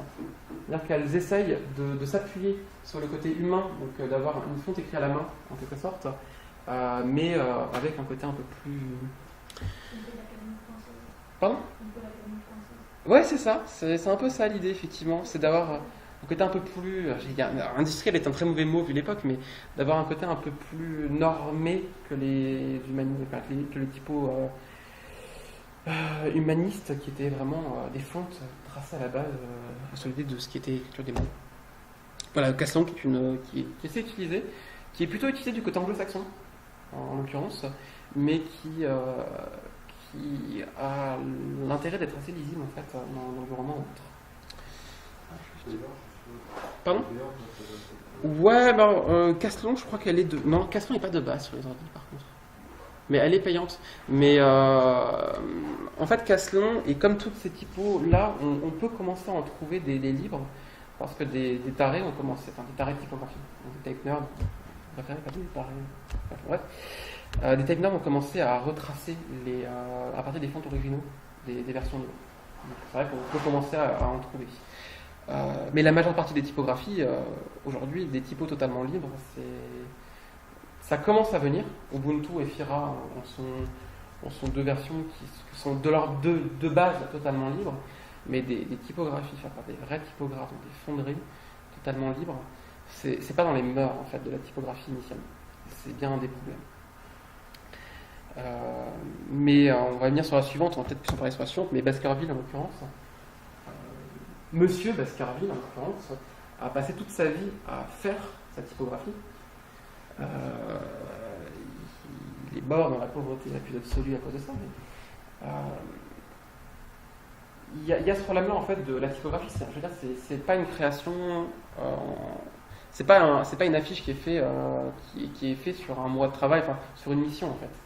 C'est un travail qui est souvent sur le très long terme pour arriver à un résultat satisfaisant. Et donc, effectivement, beaucoup de fonderies qui peuvent passer 4 ans, en tout cas beaucoup de typographes qui peuvent passer 4 ans, 5 ans, 6 ans à faire la typographie, quand ils viennent de passer 6 ans à dessiner un truc, ils ont besoin d'argent en fait. C'est très trivial, hein, mais c'est malheureusement souvent le cas. Et une typographie, c'est pas juste du AZ09, c'est déjà AZ09 dans la Grèce en question, book, regular book, comme on peut l'appeler, la Grèce standard, mais c'est AZ09 dans toutes les Grèces possibles et imaginables. C'est tous les caractères spéciaux qui peuvent exister, et c'est en plus, dans les typographies les plus poussées, des éléments de décoration qui peuvent être introduits. C'est un travail sur les ligatures, enfin voilà. Il y a tout ça, effectivement, c'est ce qui pousse les typographies à être finalement assez chères. Effectivement, si on veut une belle typographie achetée dans une fonderie, faut compter pour un usage hors web 300 €. Pour une typographie complète, hein, j'entends bien. Si on veut juste une version, en général, pour 29 € ou pour 20 €, on peut s'en sortir. Mais souvent, c'est quand même des choses qui peuvent chiffrer assez rapidement. D'où l'intérêt des Google Fonts et des choses de ce type-là. Ou même de Typekit, hein, qui a un coût, mais quand on travaille en permanence dessus, est rapidement rentabilisé par rapport au fait de devoir acheter des typographies. D'où, c'est pour ça que j'appelais ça le Spotify, en fait, de la typographie. C'est que, ou le teaser, ce que vous voulez, quoi, mais ou Napster. Enfin, voilà, mais c'est l'idée d'avoir une sorte de licence semi-globale sur la typographie. Donc voilà. Baskerville, donc on disait, hein, en Angleterre, avec quelqu'un qui, à l'époque, a été plus connu par un livre que par son écriture. Parce qu'en fait, Tolkien a écrit, je crois que c'est Tolkien qui a écrit Le Chien des Baskerville. Non, c'est pas Tolkien, c'est... Conan Doyle, merci. C'est Conan Doyle, effectivement, qui a écrit Le Chien des Baskerville, justement, et c'est à travers ça que Monsieur Baskerville a été plus connu que sa typographie, en fait, dans les années qui suivent sa mort. Et aujourd'hui, on a une très belle stèle dans sa ville, enfin dans la ville dans laquelle il est mort, justement, il y a les premières fontes qui ont été retrouvées, qui ont été mises dans une statue, etc.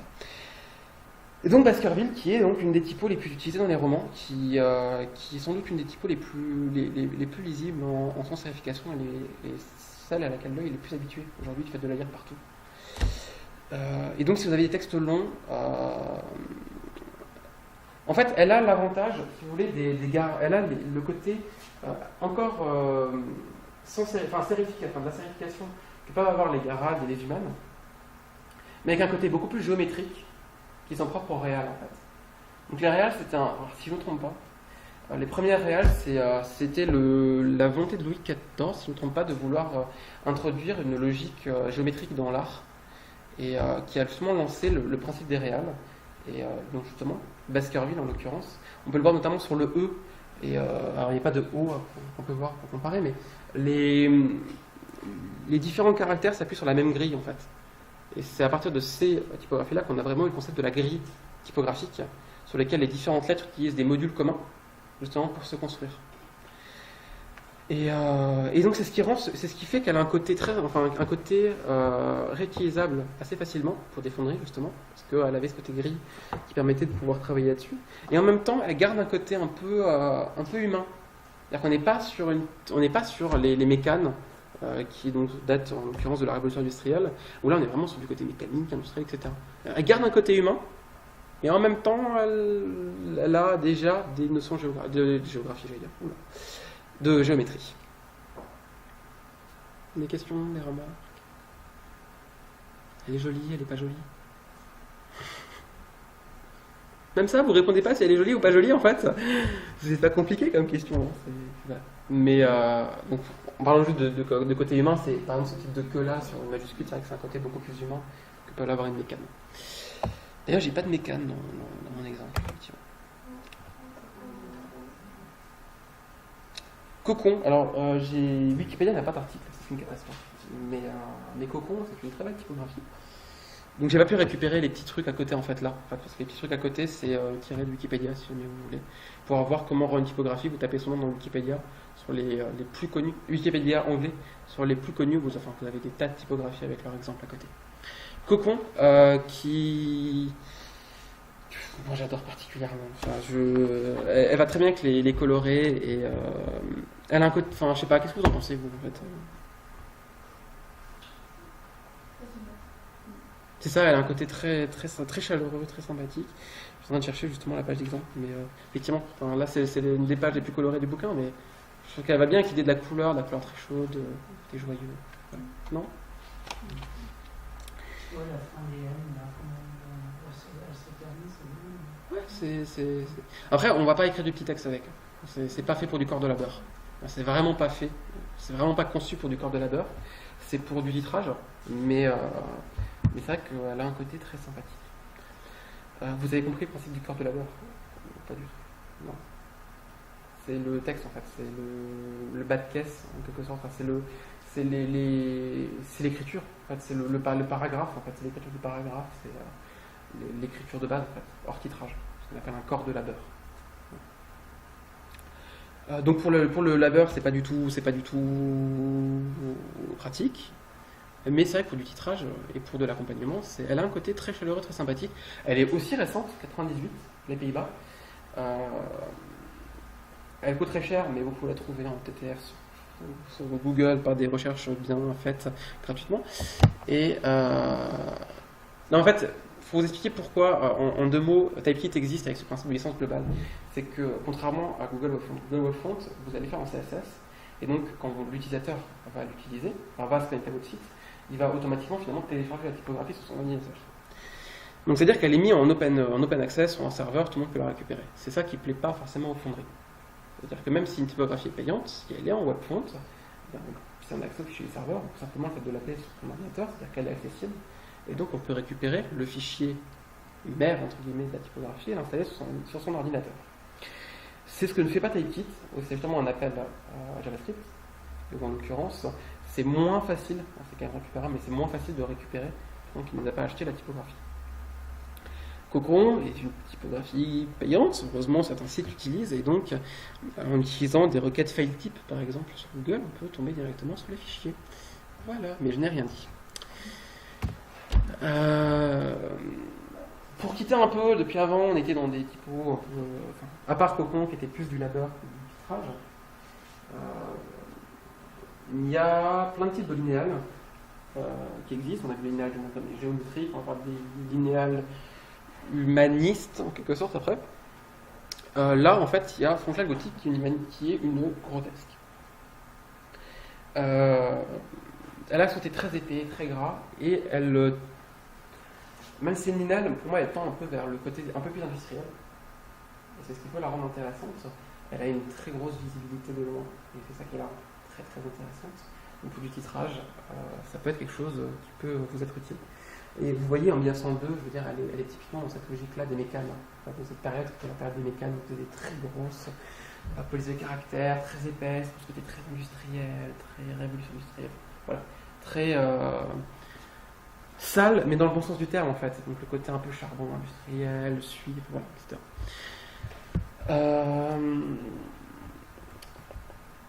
Voilà, je sais pas si vous avez des questions liées à ça.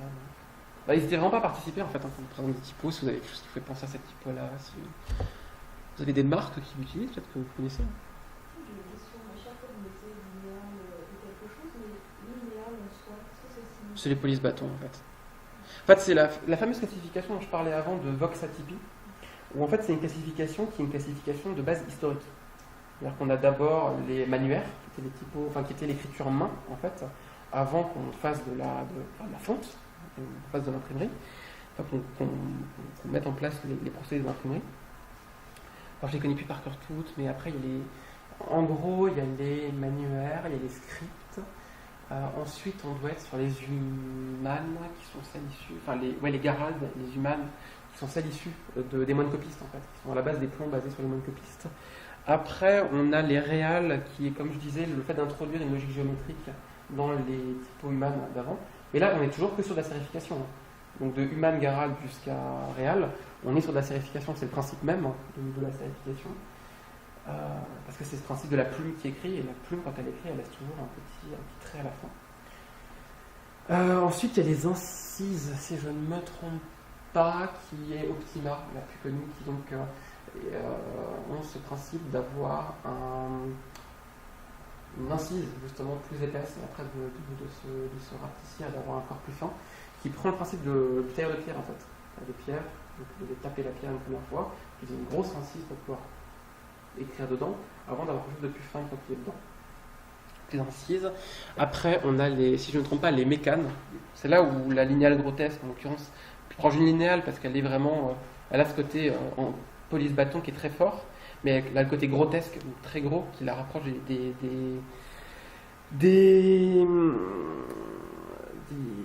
j'ai dit le mot il y a 2 secondes et je l'ai oublié. Des mécanes, voilà, merci. Donc, les mécanes, c'est vraiment la période de la révolution industrielle. C'est un peu gros, etc. Et on a les linéales, mais le problème des linéales aujourd'hui, et c'est le problème de Vox-atypie, en fait, de cette classification, c'est qu'on a les linéales. Sauf qu'aujourd'hui, les linéales, c'est le plus gros paquet qu'on ait jamais vu de typographie. Parce que toutes les personnes qui vont créer des typographies, en fait, c'est celles qui sont les moins compliquées, en quelque sorte, à créer, parce qu'un empattement, c'est compliqué. Un bel empattement qui marche bien à l'œil, qui est beau, etc., c'est du travail d'art. Et c'est là où donc, on a des paquets linéales, et on a de moins en moins. On a quelque chose qui évolue moins vite du côté des polices avec sérification, donc cette histoire, donc les réals, les garades, etc. Je crois que j'ai rien oublié après. Les cursives, mais c'est des scripts. Je crois que j'ai rien oublié comme. Voilà. Donc en fait, c'est issu de la classification, en fait, les petites phrases en dessous. D'autres questions? Vous avez parlé sur le principe de choisir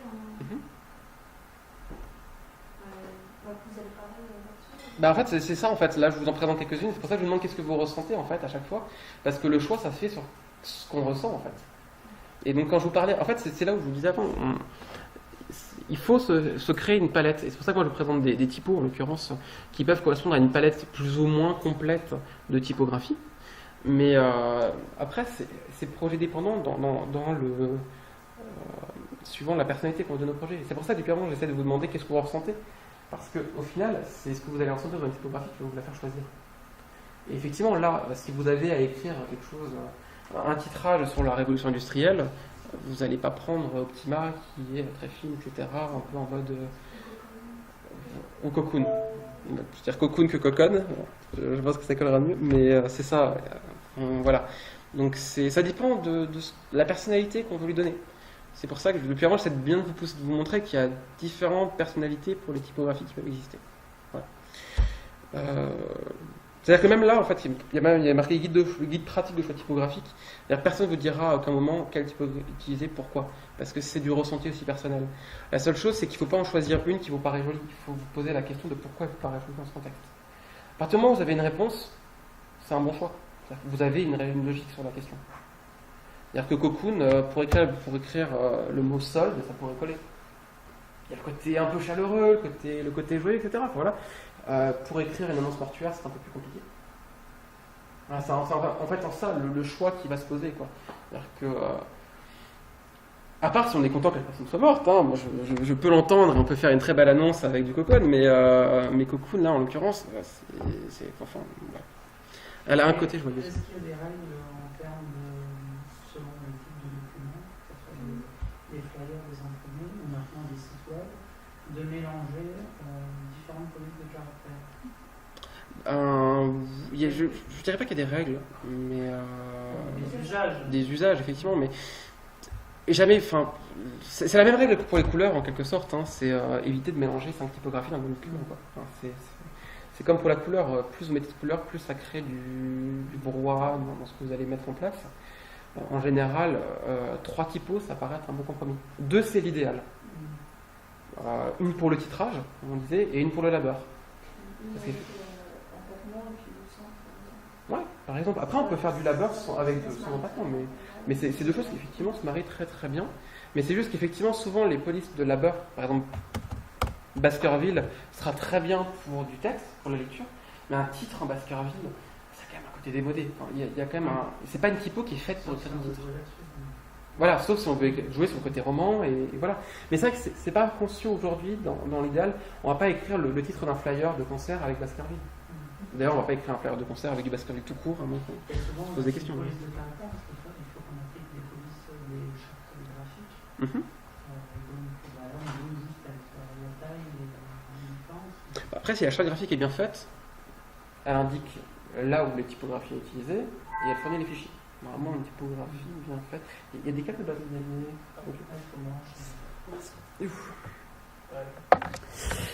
Mais donc, si une charte graphique est bien faite, elle contient l'information. Après, ce sur quoi on peut jouer, effectivement, c'est la graisse, donc plus ou moins épaisse. Normalement, une typographie complète va du hairstyle, donc du très très fin, voilà, jusqu'à la extra black pour certaines. Là, on est sur quelque chose qui avale de l'encre, quoi. Hein. C'est voilà. Mais donc, il y a ce jeu-là qui existe. Il y a le fait de pouvoir jouer sur. Donc, ce que j'ai fait au tout début, en fait, je vais vous passer la première slide, mais ou même peut-être une avant. Mais enfin, déjà là, on le voit en fait. Mais c'est l'idée de jouer sur différentes épaisseurs. Ça permet déjà de pouvoir créer de la hiérarchie de lecture dans l'entracte, sans forcément changer de typographie, en avoir différentes. Là, c'est la même. Ça doit être du light pour la plus fine, ça doit être du bold ou du medium. Non, ça doit être du bold pour celle d'au-dessus. Effectivement, jouer sur l'épaisseur des caractères, c'est déjà une première chose. Jouer aussi sur le style, italique ou non. Alors, c'est là où, moi, ça m'ennuie un peu, c'est l'italique, en fait, a un sens. Il a une histoire, l'italique. On fait l'italique à la base parce que les moines copistes, quand ils écrivaient, ils pouvaient difficilement écrire plus gros. C'est très bête, hein, mais la plume, c'est la plume, donc on ne peut pas écrire plus gros, enfin, avant de repasser un peu plus. C'est chiant d'écrire plus gros avec une plume. Donc à la base, italique, c'est pour mettre en place une différence de style dans un même paragraphe, ou dans un même bloc, etc. Et donc l'italique, c'était le moyen le plus simple de pouvoir avoir une différence de style, sans forcément avoir une différence de plume ou quoi que ce soit. Encore une fois, un moine copiste qui passait sa vie à copier une Bible, il n'allait pas s'embêter à repasser 4 fois pour recevoir un truc un peu plus haut, etc. Donc l'italique a un sens pour les polices avec sérification. Parce que c'est conçu de base pour. Le fait de mettre des polices avec sérification, des petits empattements en gras, c'est un usage qu'on a depuis l'informatique, mais c'est un usage qui, aujourd'hui, sur les typographies modernes, fonctionne très bien parce qu'elles sont conçues pour pouvoir avoir l'épaisseur. Mais vous pourrez essayer, si vous voulez, sur une Baskerville, autant le bold, maintenant, les fonderies ont fait des efforts et ont fait des variantes qui fonctionnent, autant descendre dans des plus faibles épaisseurs, du light ou des choses comme ça, ces typos ne sont pas prévus pour. C'est-à-dire que le dessin de base, la géométrie du dessin, ne colle pas.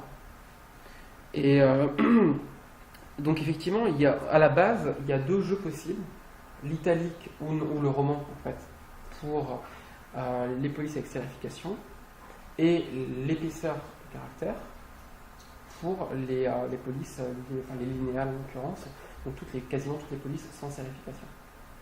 Parce qu'on ne faisait pas de police bâton avant d'avoir l'imprimerie, avant d'avoir des fautes. Et une fois qu'on avait eu des fontes, des trucs très géométriques comme les polices bâtons, comme les linéales, on peut très bien jouer sur l'épaisseur. Et là, ça fonctionne. Elles sont géométriques. Mais donc, essayez de garder, et souvent ça marche bien, c'est ce côté historique dans les créas, dans les manières dont vous apprenez la typographie. L'italique, encore une fois, a un sens. Donc, une police bâton, vous le remarquerez, on est obligé de faire des efforts. Une police bâton comme Gotham ou comme Thames, on est obligé de transformer les caractères en italique. Regardez le A. Vous n'avez pas le même A en italique que le A en roman. Un A en roman, c'est un A ouvert. Un A en italique, souvent, c'est un A italien. C'est un A qui est un O avec une queue, en fait, en quelque sorte. Donc, les typos étant pas prévus de base pour ça, en fait, souvent, elles ont été retravaillées pour pouvoir justement prendre le même principe que les typos avec sérification, pour prendre des caractères avec sérification, donc les A italiens, pour pouvoir justement les intégrer dans l'italique. Donc c'est vrai que souvent, déjà, prendre cette notion-là et jouer sur l'épaisseur pour des nanogoutes, c'est un bon moyen de pouvoir jouer. Là, on le voit, il peut y avoir 4 typographies différentes, ça fonctionne sur le sublimé, le design avec Double Police. Mais ça fonctionne pourquoi ? Parce qu'il y a vraiment un travail graphique derrière. Souvent, 2 typos suffisent, une de labeur et une de titrage. Une troisième à la limite pour les annotations, genre les illustrations, ces choses-là. Ou quand on a une petite image, la légende qu'on va mettre en dessous, vu que la légende est souvent écrite plus petite que le corps de labeur, utiliser une autre typographie qui répond mieux au très très petit corps, c'est souvent pratique. Donc 2, voire 3, rarement plus. Essayez de choisir des typos avec des belles ligatures. Vous voyez ce que c'est une ligature ou pas du tout ? Ça, c'est le kerning. Ou la letter spacing, mais c'est le kerning. La ligature, c'est quand les 2 lettres sont accrochées ensemble. C'est le plus connu, et ça commence à se mettre sur l'ordinateur, c'est FI en fait. Donc c'est ce que vous voyez là en fait. C'est le fait que les 2 lettres deviennent indissociables pour faciliter la lecture. Voilà. Les belles typos le gèrent bien. Là, c'est ce qu'on appelle des ligatures standards pour la plupart. C et T, S et T, ce sont des ligatures standards, que je trouve très belles, mais qui sont très très peu utilisées. Vous avez aussi des ligatures non standards. Alors, faut pas oublier, en fait, c'est des gens qui s'oublient, mais le e-commercial, en fait, il a une histoire. C'est une ligature de E et de T, en l'occurrence, pour en langue française, de base. Et ça, c'est une ligature. Alors, même si c'est un symbole, mais c'est une ligature de caractère à la base, en fait. Qu'aujourd'hui a été un sens qui lui est propre. Mais historiquement, c'est une ligature de caractère. On peut multiplier les ligatures, donc là on le voit bien là sur le FFL, on peut aller jusqu'à 3 lettres liées ensemble. Pareil sur le web, c'est une question qu'on se posait moins à l'époque où les écrans étaient de façon tellement catastrophique qu'on ne voyait pas la différence parfois entre certaines lettres. J'exagère le trait, mais c'est un peu l'idée. Aujourd'hui, sur du Retina, c'est quelque chose qui à l'œil est agréable, donc qui est assez intéressant à utiliser. Après, ça c'est les ligatures standards, vous avez des ligatures non standards. Ça c'est typiquement une ligature non standard, mais qui reste lisible. Et donc dans un travail graphique de titrage, pas de labeur, dans un travail de titrage, ça peut être intéressant. Généralement, vous n'avez pas besoin de vous embêter beaucoup, c'est géré de base par les typographies. Quand ligature. Si vous faites du travail sur du print, parfois il faut l'activer simplement dans Adobe, quand la typo en question gère bien les ligatures, mais ça peut être fait de manière assez simple. Ça c'est une ligature standard, le SLT. Et ça c'est ce qu'on appelle des ligatures contextuelles. C'est par exemple, là en l'occurrence on va rapprocher des lettres ensemble, on gardera le sens, on va quand même le comprendre, mais c'est en dehors, ça pourrait pas être utilisé. Les deux hauts mis ensemble.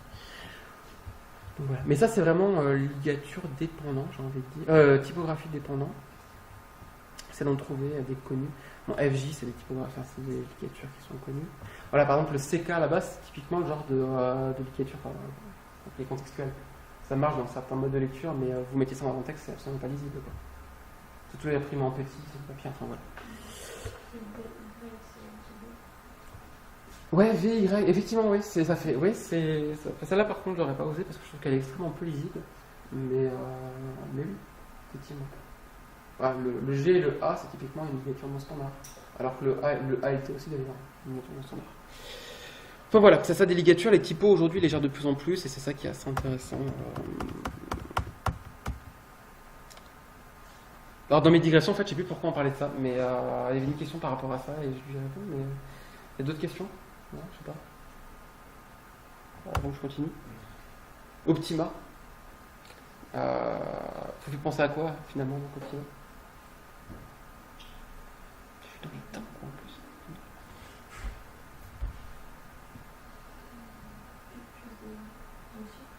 Deux Antiquité? Oui, pourquoi pas, effectivement. Ouais, bien sûr. Donc on va chez l'opticien. Ah, je suis pas sûr que chez l'opticien, je pense que c'est plutôt des polices de bâton habituels, mais oui, il y a un côté.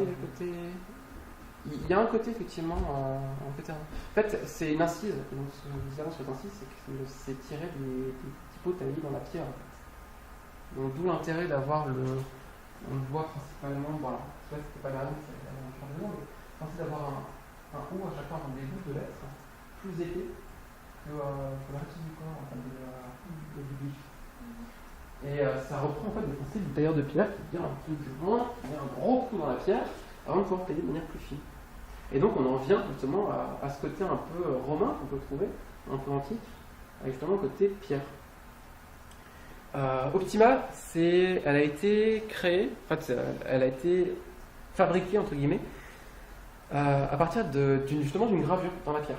C'est-à-dire que Optima, c'est une pierre tombale en fait, qui a servi de modèle pour pouvoir la dessiner. Typiquement, effectivement, c'est ce qu'on peut retrouver. C'est un côté très intemporel, en fait, que ce soit gravé dans la pierre. Ouais, très bien avec une carte en bas. Oui, mais c'est ça. C'est typiquement, c'est comme dit, Optima vient d'une pierre tombale, en fait. Donc effectivement, c'est vraiment ça. C'est le côté gravé dans la pierre, le truc qui ne bougera pas. Donc c'est un côté très élégant en même temps, et en même temps, ça a le côté antique. Et c'est typiquement le genre de police de caractère qui est utilisé par les instituts de beauté, de soins pour les visages, etc. Quand ils essaient de vendre des choses. Parce que quand on essaie de vendre... alors c'est David Rowe, alors je lui emprunterai cette image, mais je la trouve extraordinaire. C'est quand on, donc le mec qui a fait ce merveilleux bouquin, que je vous conseille absolument, qui ne coûte pas trop cher. Coûte un peu cher. Mais qui est extraordinaire. Et quand vous avez une question vraiment de quel typo utiliser, c'est extraordinaire, vous avez des typographes, etc. Il y a des exemples d'utilisation. On en verra plus tard. Mais donc, je vais lui emprunter cette image qui est extraordinaire, mais c'est vrai que quand vous voulez vendre une crème à une femme ou à un homme pour que son visage reste éternel et que cette personne ne vieillit pas, vous n'allez pas lui vendre en Cooper-Black. Vous n'allez pas lui vendre avec la même typo qu'EasyJet. Par contre, avec une typo qui vient d'un truc gravé dans la pierre, on va graver la beauté de la personne dans le marbre, qui ne bouge pas pendant des années. Là, ça marche, il y a quelque chose en fait. Voilà, et donc c'est un peu là-dessus que ça se base. Non C'est surprenant parce que en fait, quand on regarde les lettres, on se rend pas compte, mais il y a tout le travail qui se fait derrière. Mais c'est aussi un peu la calligraphie qui est comme ça. Enfin, le dessin à la plume, mais alors d'appuyer forcément vertical et d'alléger le trait sur le long, on retrouve aussi la même chose. Oui, d'avoir des déliés très très fins en fait, alors qu'on a des corps qui sont plus épais. Effectivement, ouais, c'est un peu la même logique. C'est ce qu'on retrouve en fait dans les magazines de mode, c'est justement, il y a la question du raffinement, la calligraphie, ça passe le raffinement. Donc on a vraiment cette idée-là toujours de la chose de travailler dans le marbre, de bougera pas. Quand on vend de la mode à quelqu'un, quand on vend des soins de beauté ou autre, on veut le faire. Tiens, sa beauté va rester gravée, machin, donc voilà, ça colle. Et donc, ça a donné effectivement plein de typos du genre. Vogue, par exemple, si vous regardez, il y a ce côté avec des déliés extrêmement fins, justement, comme dans la calligraphie. Donc les déliés, en fait, c'est les parties qui joignent les corps, en fait, qui sont extrêmement fins, avec des corps plus épais. Et ce sont des incises, effectivement. Donc voilà. Cooper-Black, donc j'annonce depuis avant, qui, pour moi, est une très très grosse injustice de l'histoire typographique. C'est une typo que je trouve extraordinaire, qui est magnifique, mais qui est une mécane de la fameuse époque, on en parlait, révolution industrielle, toute la période où essor, en tout cas avant la crise de 29, deux en l'occurrence, et elle a un côté, en fait, elle est très structurelle, elle est très travaillée, c'est une très belle typographie. Manque de quoi, elle a été créée en 22, en 29 c'est la crise, et donc toutes les personnes qui ont voulu faire des affichages de promotion ont été en Cooper-Black. Donc aujourd'hui, quand on écrit solde, en fait, souvent, vous verrez, solde est écrit en Cooper-Black. EasyJet, la typo EasyJet, c'est du Cooper-Black. Il y a ce côté cheap, en fait. Son côté très arrondi, alors que c'est une mécane, et une mécane, vraiment, c'est révolution industrielle, c'est les machines, voilà, il y a le côté très, très brut en fait. Bah là en fait, celle-là, elle a un côté rond qui est extrêmement agréable, c'est une très grosse injustice, mais maintenant c'est les soldes quoi. Donc voilà, c'est triste, hein, mais voilà, et donc c'est EasyJet, je crois qu'il y a plein d'exemples là, mais... On a les noms de toutes les personnes qui ont dessiné ça? Oui, alors là c'est Oswald Bruce Cooper, d'où Cooper Black. Je suis sur la page en fait, je ne connais pas par cœur, je vous rassure. Mais voilà, exemple, voilà, enfin, solde, on a tous vu déjà écrit solde écrit comme ça. Avec le rond, en fait, le haut un peu décalé, délaxé. Voilà, donc, enfin, c'est triste. Mais bon, quand je disais qu'une typographie, l'usage par rapport à Comic Sans, c'est qu'on peut en faire, est forcément lié à son histoire. C'est-à-dire que même si les gens n'ont pas de culture typographique, on voit ça, enfin, on a tellement de l'habitude, là, il y a tellement l'habitude de le voir pour des choses seules, qu'on peut écrire la chose la plus sérieuse du monde. Une personne va... Enfin, c'est comme Comic Sans, on peut écrire un rapport très sérieux, le donner à quelqu'un, la première remarque de la personne, ça va être, c'est écrit en Comic Sans.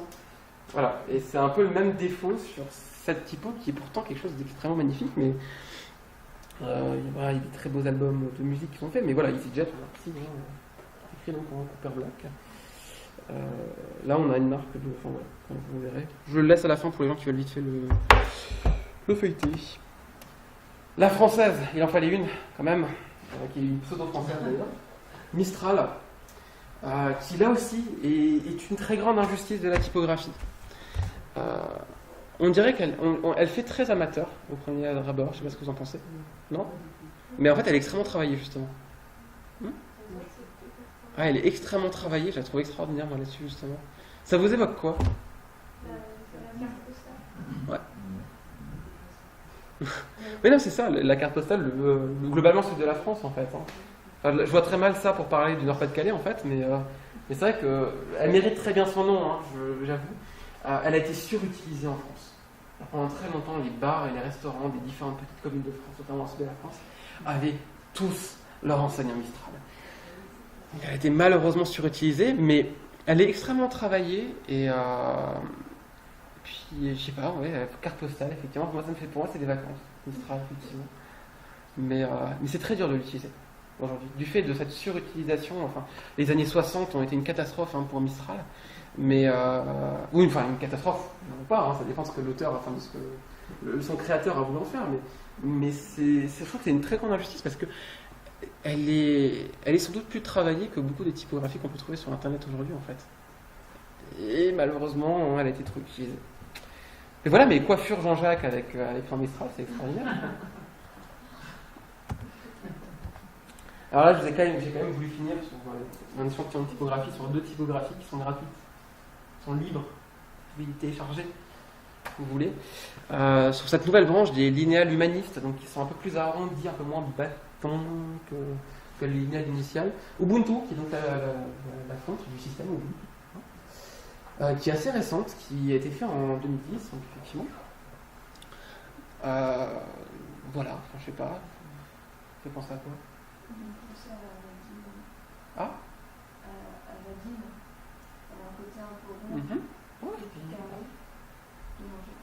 C'est ça. Après, la dîne est très très carrée.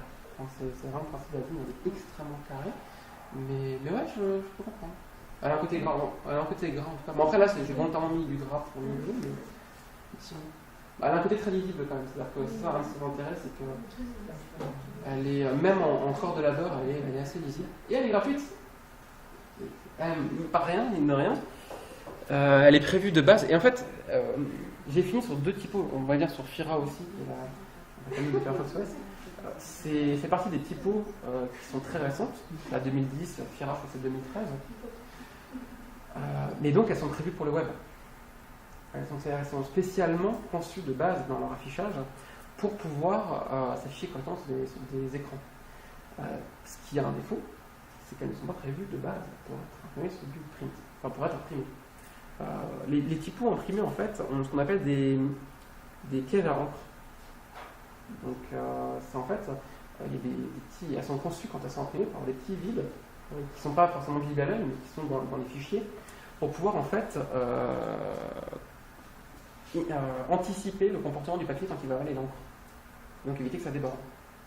Parce qu'effectivement, quand on voyait avant Cooper Black, les PSC beaucoup son quand on imprime, imprimer du noir sur un papier qui est un peu fin, ça déborde puissance 40, quoi. Donc elles sont prévues justement pour pouvoir éviter le débordement quand on va les imprimer sur du papier très fin. Ubuntu et Fira sont prévus pour du numérique, donc elles ne sont pas du tout conçues là-dessus. Après, aujourd'hui, du papier 90 mg, enfin du papier 90 grammes au mètre carré, je sais plus, enfin, la norme à 90 quelque chose, imprimé sur des imprimantes, même à jet d'encre aujourd'hui, même les plus mauvaises imprimantes à jet d'encre évitent de faire des gros pâtés d'encre. Mais c'est vrai que les autres typos ont ce travail-là, qu'on retrouve notamment dans les problématiques d'impression à gros volume, parce que les presses, en l'occurrence, qui sont utilisées, peuvent souvent créer ces débords un peu. Le seul endroit aujourd'hui où on voit ces problèmes d'impression, c'est typiquement la presse papier, ou les journaux ou autres, on peut encore voir ces défauts-là. Et c'est de plus en plus les nouvelles maquettes quand ils oublient d'utiliser des typographies avec ces pièges à l'encre et ces choses de ce type-là. Donc celle-là, par exemple, si vous avez à faire quand même du print un jour à grosse échelle sur de l'offset, donc avec les presses, évitez. C'est vraiment pas conçu pour. Même si les caractères sont fins, Même si les caractères sont fins, parce qu'en fait, les presses en offset, en général, elles ont tendance à laisser avoir un trop plein d'encre sur le bout des caractères. Et donc même s'il est fin, il y a quand même plus d'encre sur le bout des caractères que sur les... En fait, on retrouve de notre fin. Sans le vouloir, il y a un système de délit en fait et de corps plein. C'est-à-dire que le milieu de la lettre a souvent moins d'encre que les bords. En fait, c'est un des défauts. Voilà. Mais sauf qu'il y a des typos qui sont prévus pour pouvoir justement éviter ça. Notamment l'empattement. Le fait d'avoir ces petits traits là pour qu'ils s'affichent correctement et qu'il n'y ait pas des dépôts d'encre qui se fassent dans les choses très fins. En fait, les typos sont prévus pour avec ces fameux pièges à encre. En fait, des petits endroits où il n'y a pas de noir qui demande à être imprimé. Voilà.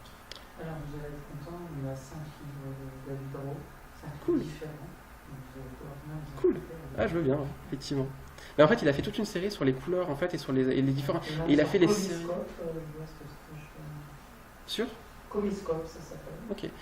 Et après, je pense sur des typographes. Ouais, il a fait sur sa typographie préférée. Jean-Lesson Brény, C'est ça. Jean-François Porchet. Ah, Jean-François Porchet, qui est un des mecs à suivre aujourd'hui en typographie en France, hein, si ça vous intéresse vraiment. Il est vivant, déjà. Hein, c'est un grand typographe vivant, il faut déjà le souligner. Et effectivement, il fait un travail très, très remarquable, mais surtout du côté lettering. Vous voyez la différence entre de la typographie et du lettrage.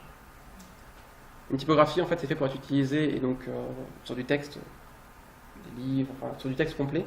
Un lettrage, on travaille uniquement sur certaines lettres dans une optique d'image, en fait. Donc un logo, typiquement, c'est un lettrage. C'est-à-dire qu'on va pouvoir modifier à partir d'une typographie existante certains caractères. Mais le but, c'est pas de recréer une police utilisable sur tous les documents avec celle-là. C'est simplement de le faire spécifiquement pour une utilisation qui va être le logo. C'est un lettrage. Et Porchet, effectivement, j'aime beaucoup. Mais et quelqu'un de très accessible, je précise. Donc, voilà. Il a aussi lancé une série dernièrement sur ses typographies préférées, où il essaie de faire un livre sur l'histoire de chaque typographie, ce qui est assez intéressant. Pas Jean-François Porchet, hein, mais David.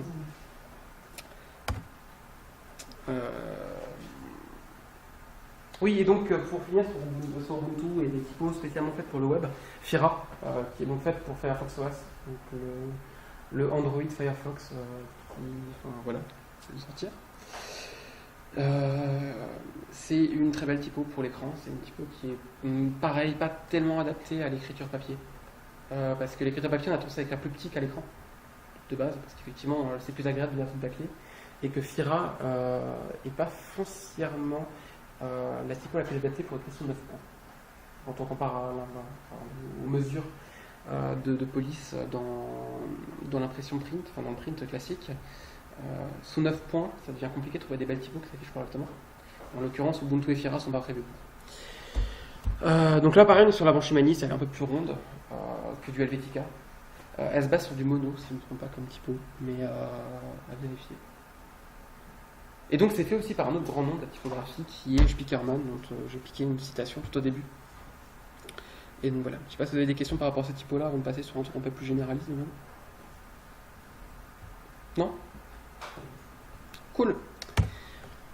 Donc, texte de labeur contre texte d'affichage, donc je vous ai déjà rapidement expliqué le principe du corps de labeur. Sur Internet, on a des mesures qui sont différentes que sur le papier. Sur Word, vous avez l'habitude de faire du 11 points. 11 points, c'est pas 11 pixels sur Internet. C'est une des principales choses à bien intégrer. Quand on trouve qu'une typo sur Word est trop grande à 16 points, en fait, 16 pixels c'est normal et c'est la taille entre guillemets standard sur Internet. Et pour assurer la plus grosse lisibilité possible sur Internet, on va aller vers le 16 pixels. De plus en plus d'ailleurs, les navigateurs intègrent le principe qu'un EM, quand on ne le décrit pas initialement, soit un pixel, soit 16 pixels. Dans le web design et sur les web typographies, on essaye d'utiliser au maximum le principe des EM. En fait, c'est une taille relative. C'est-à-dire que si un EM c'est 16 pixels, quand on va dire que la typo qu'on souhaite afficher fait 1,5 EM, c'est-à-dire qu'elle va être 1,5 fois plus grande que l'initiale. Donc du bloc mère, on va dire, entre guillemets. Donc 16 pixels, donc ici ça ferait, je suis très mauvais en maths, mais 24, voilà, merci. Donc voilà, et donc le M c'est aujourd'hui le système le plus utilisé et qui permet le plus de flexibilité en fait dans les tailles qu'on va mettre en place sur une web typographie. Il y a une nouvelle unité qui commence à sortir pour les web designers, c'est REM. Donc en fait on est dans un relatif plus haut en fait. Voilà. On en parlait avant avec justement quand je parlais avec la navigature dans les jeux qu'on peut faire sur une typographie quand on écrit notamment sur le titrage, éviter de le faire sur le ladder, c'est une catastrophe. C'est le kerning. Donc c'est le fait de jouer sur l'espacement entre deux lettres. En l'occurrence, il y a des lettres dans des caractères de titrage où c'est impératif.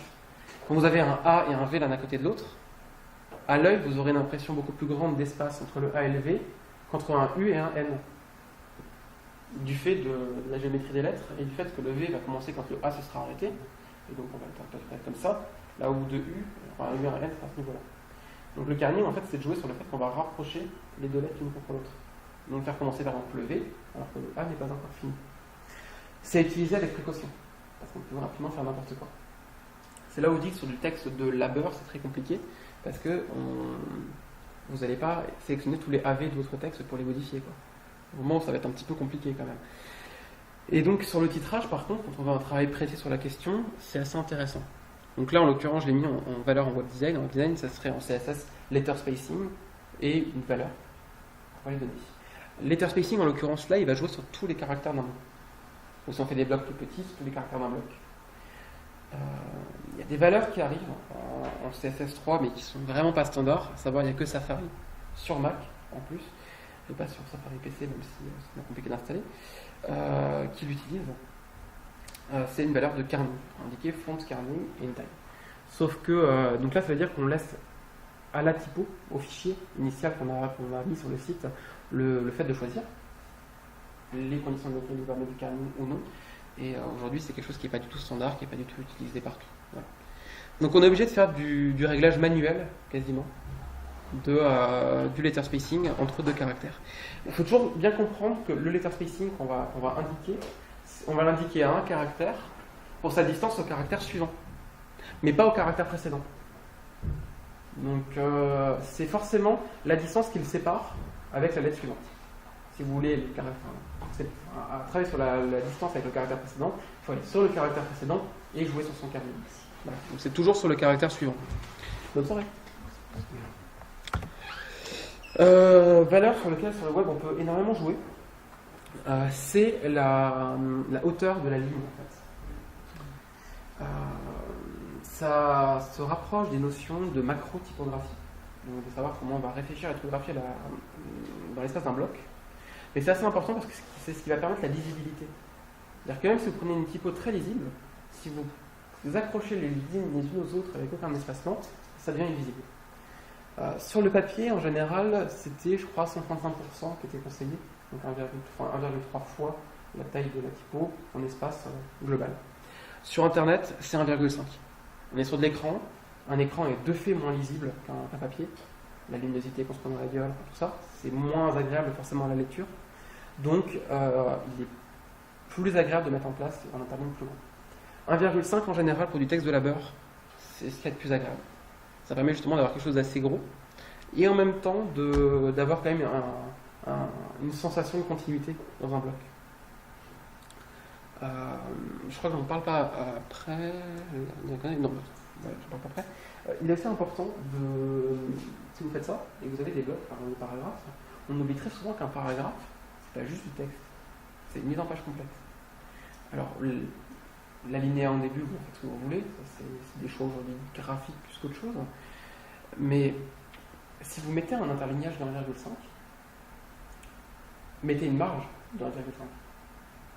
Essayez d'avoir un fonctionnement de grille, en fait. C'est-à-dire que si vous voulez avoir des paragraphes qui sont bien visibles, qui sont bien déconnectés les uns des autres, et qu'on n'ait pas la sensation d'avoir un énorme bloc totalement dans la continuité, sans forcément d'avoir de pause dans lesquelles s'aérer, et c'est important derrière un texte, si vous mettez un interlignage, définissez toujours qu'un paragraphe a une marge inférieure, une marge basse, de la même hauteur que l'interlignage. Ça permet à l'œil justement de pouvoir avoir une grille de lecture, et donc de plus facilement comprendre comment est architecturée la page. Parce que l'idée, c'est qu'entre chaque paragraphe, on ait le même espacement que ce que prendrait une ligne. En fait. C'est intéressant à l'œil pour pouvoir analyser plus rapidement une page. C'est aussi intéressant quand vous avez des colonnes. Ça vous garantit que les deux colonnes ont toujours le texte qui est aligné et qu'il n'y ait pas un décalage qui se mette en place entre deux colonnes, ce qui est juste horrible à l'œil. Donc pensez toujours à avoir une corrélation entre la hauteur de ligne et la marge inférieure à un paragraphe. Et donc sur le web, on dit aussi de ne pas justifier les paragraphes. Ouais. C'est une histoire de respiration, c'est ça? C'est simplement que, je vais reprendre la phrase que je disais tout au début, on ne sait jamais comment ça va s'afficher chez quelqu'un. Et le web ne connaît pas la césure. Un texte, on peut le justifier parce qu'on peut mettre des césures.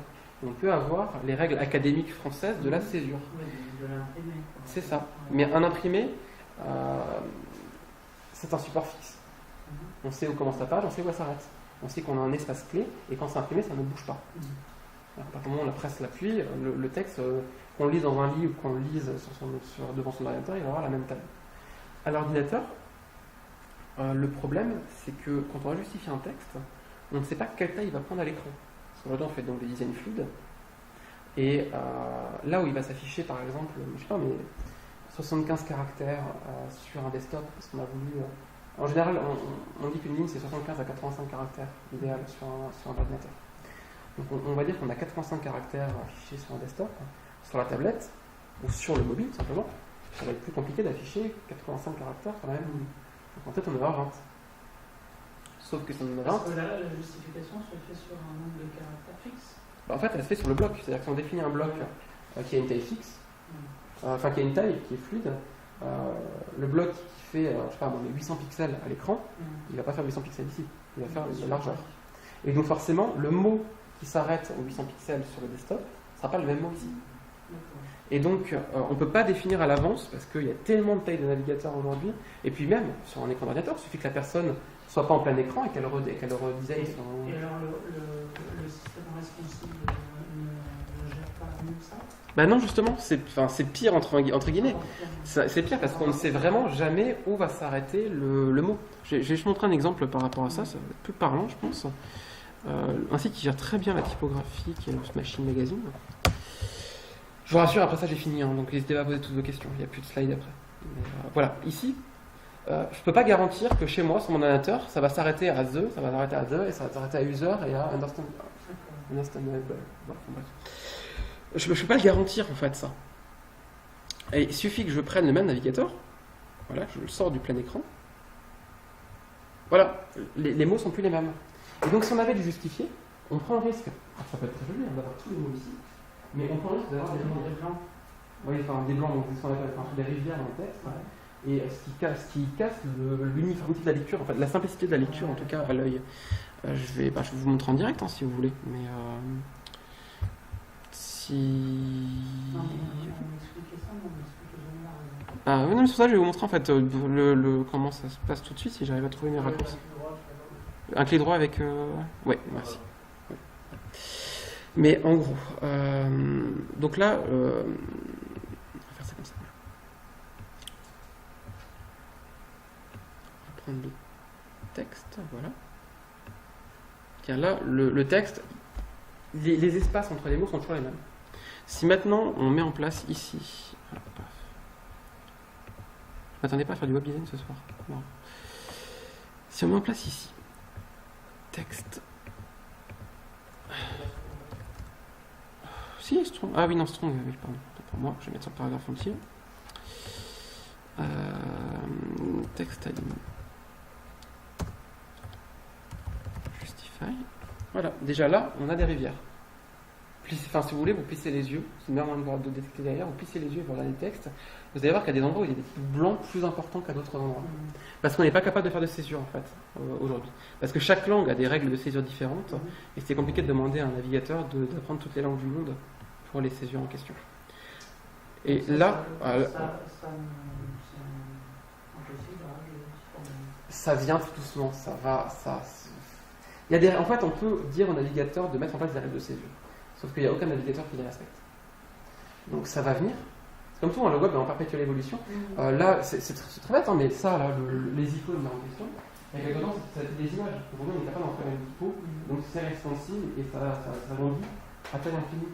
Donc d'ici quelques temps, on pourra avoir des césures correctes dans nos textes. On se travaille sur les césures, on le voit sur le début numérique. Ah oui, je trouve qu'il y a une amélioration, avant c'était catastrophique. C'est les césures anglaises, en fait, quel que soit le texte, quelle que soit la langue. Alors que maintenant, on commence à intégrer ça. Mais les liseuses numériques, en fait, ont aussi la problématique d'être dédiées à ça. Un navigateur web, en fait, les gens se demandent la question de la rectification. Mais là, par exemple, on va dire, là, je fais le pouce entre, alors que là, c'est pas le cas. Et il y a des cas dans lesquels ça peut être encore pire, et où ça pose des problèmes de visibilité. visibilité. On n'a pas intérêt de justifier, en fait. Non, parce que c'est le côté fluide, en fait. Surtout aujourd'hui, encore à l'époque, je veux dire, on avait tous les mêmes tailles, les mêmes résolutions de navigateur, voilà. Même aujourd'hui, même les mecs qui font du iOS, qui travaillent sur du iOS, il y a 18 résolutions possibles, quoi. C'est-à-dire que même sur une seule marque, un seul outil, c'est ça, on peut pas garantir ce que les gens ont en main. Donc c'est pour ça que même si je comprends pour le milieu du livre la nécessité de vouloir remettre en place la justification, mais ça revient en fait à l'idée du codex. Les premiers livres étaient donc des codex. Les codex n'avaient pas de taille. Enfin, je veux dire, à le moment où la personne le créait, elle avait le choix de son support. Il suffisait de dérouler plus ou moins. Là, c'est un peu pareil aujourd'hui. On peut définir des largeurs types à partir desquelles on casse, ce qu'on appelle des block points. Mais c'est quand même compliqué parce qu'on ne sait pas dans le côté fluide comment ça va interagir. Voilà. Donc d'où l'intérêt du fait que la justification... Sur le web, c'est encore compliqué aujourd'hui. Puis après, moi, je fais partie des gens qui disent que le web est un médium à part entière et que les règles du print ne doivent pas forcément tout être mises sur le web non plus. Et la force des livres numériques, pour moi, c'est justement de pouvoir être un livre amélioré dans le sens où on peut introduire de nouveaux médias dedans. Donc moi, je fais partie des gens qui pensent que je suis pas sûr que ce soit une bonne chose d'introduire la césure et la justification dans le web, mais je comprends le besoin. Et ne serait-ce que les publications scientifiques, il y a un besoin sur des textes longs d'avoir de la justification pour avoir quelque chose de correct à l'œil, justement cette uniformité qui facilite aussi la lecture, et donc d'avoir le besoin de justification pour que ça sorte bien. Après, vous mettez de la césure en anglais, ça marche très bien. En anglais. Voilà. Donc, en même temps, les règles de césure en anglais sont très très light. Donc, c'est quasiment chaque syllabe qui peut faire l'objet d'une propre césure. D'autres questions ? Je vous ai pas trop endormi, ça va, sur la typographie ? Non ? Ok, dans ce cas-là, je vous libère.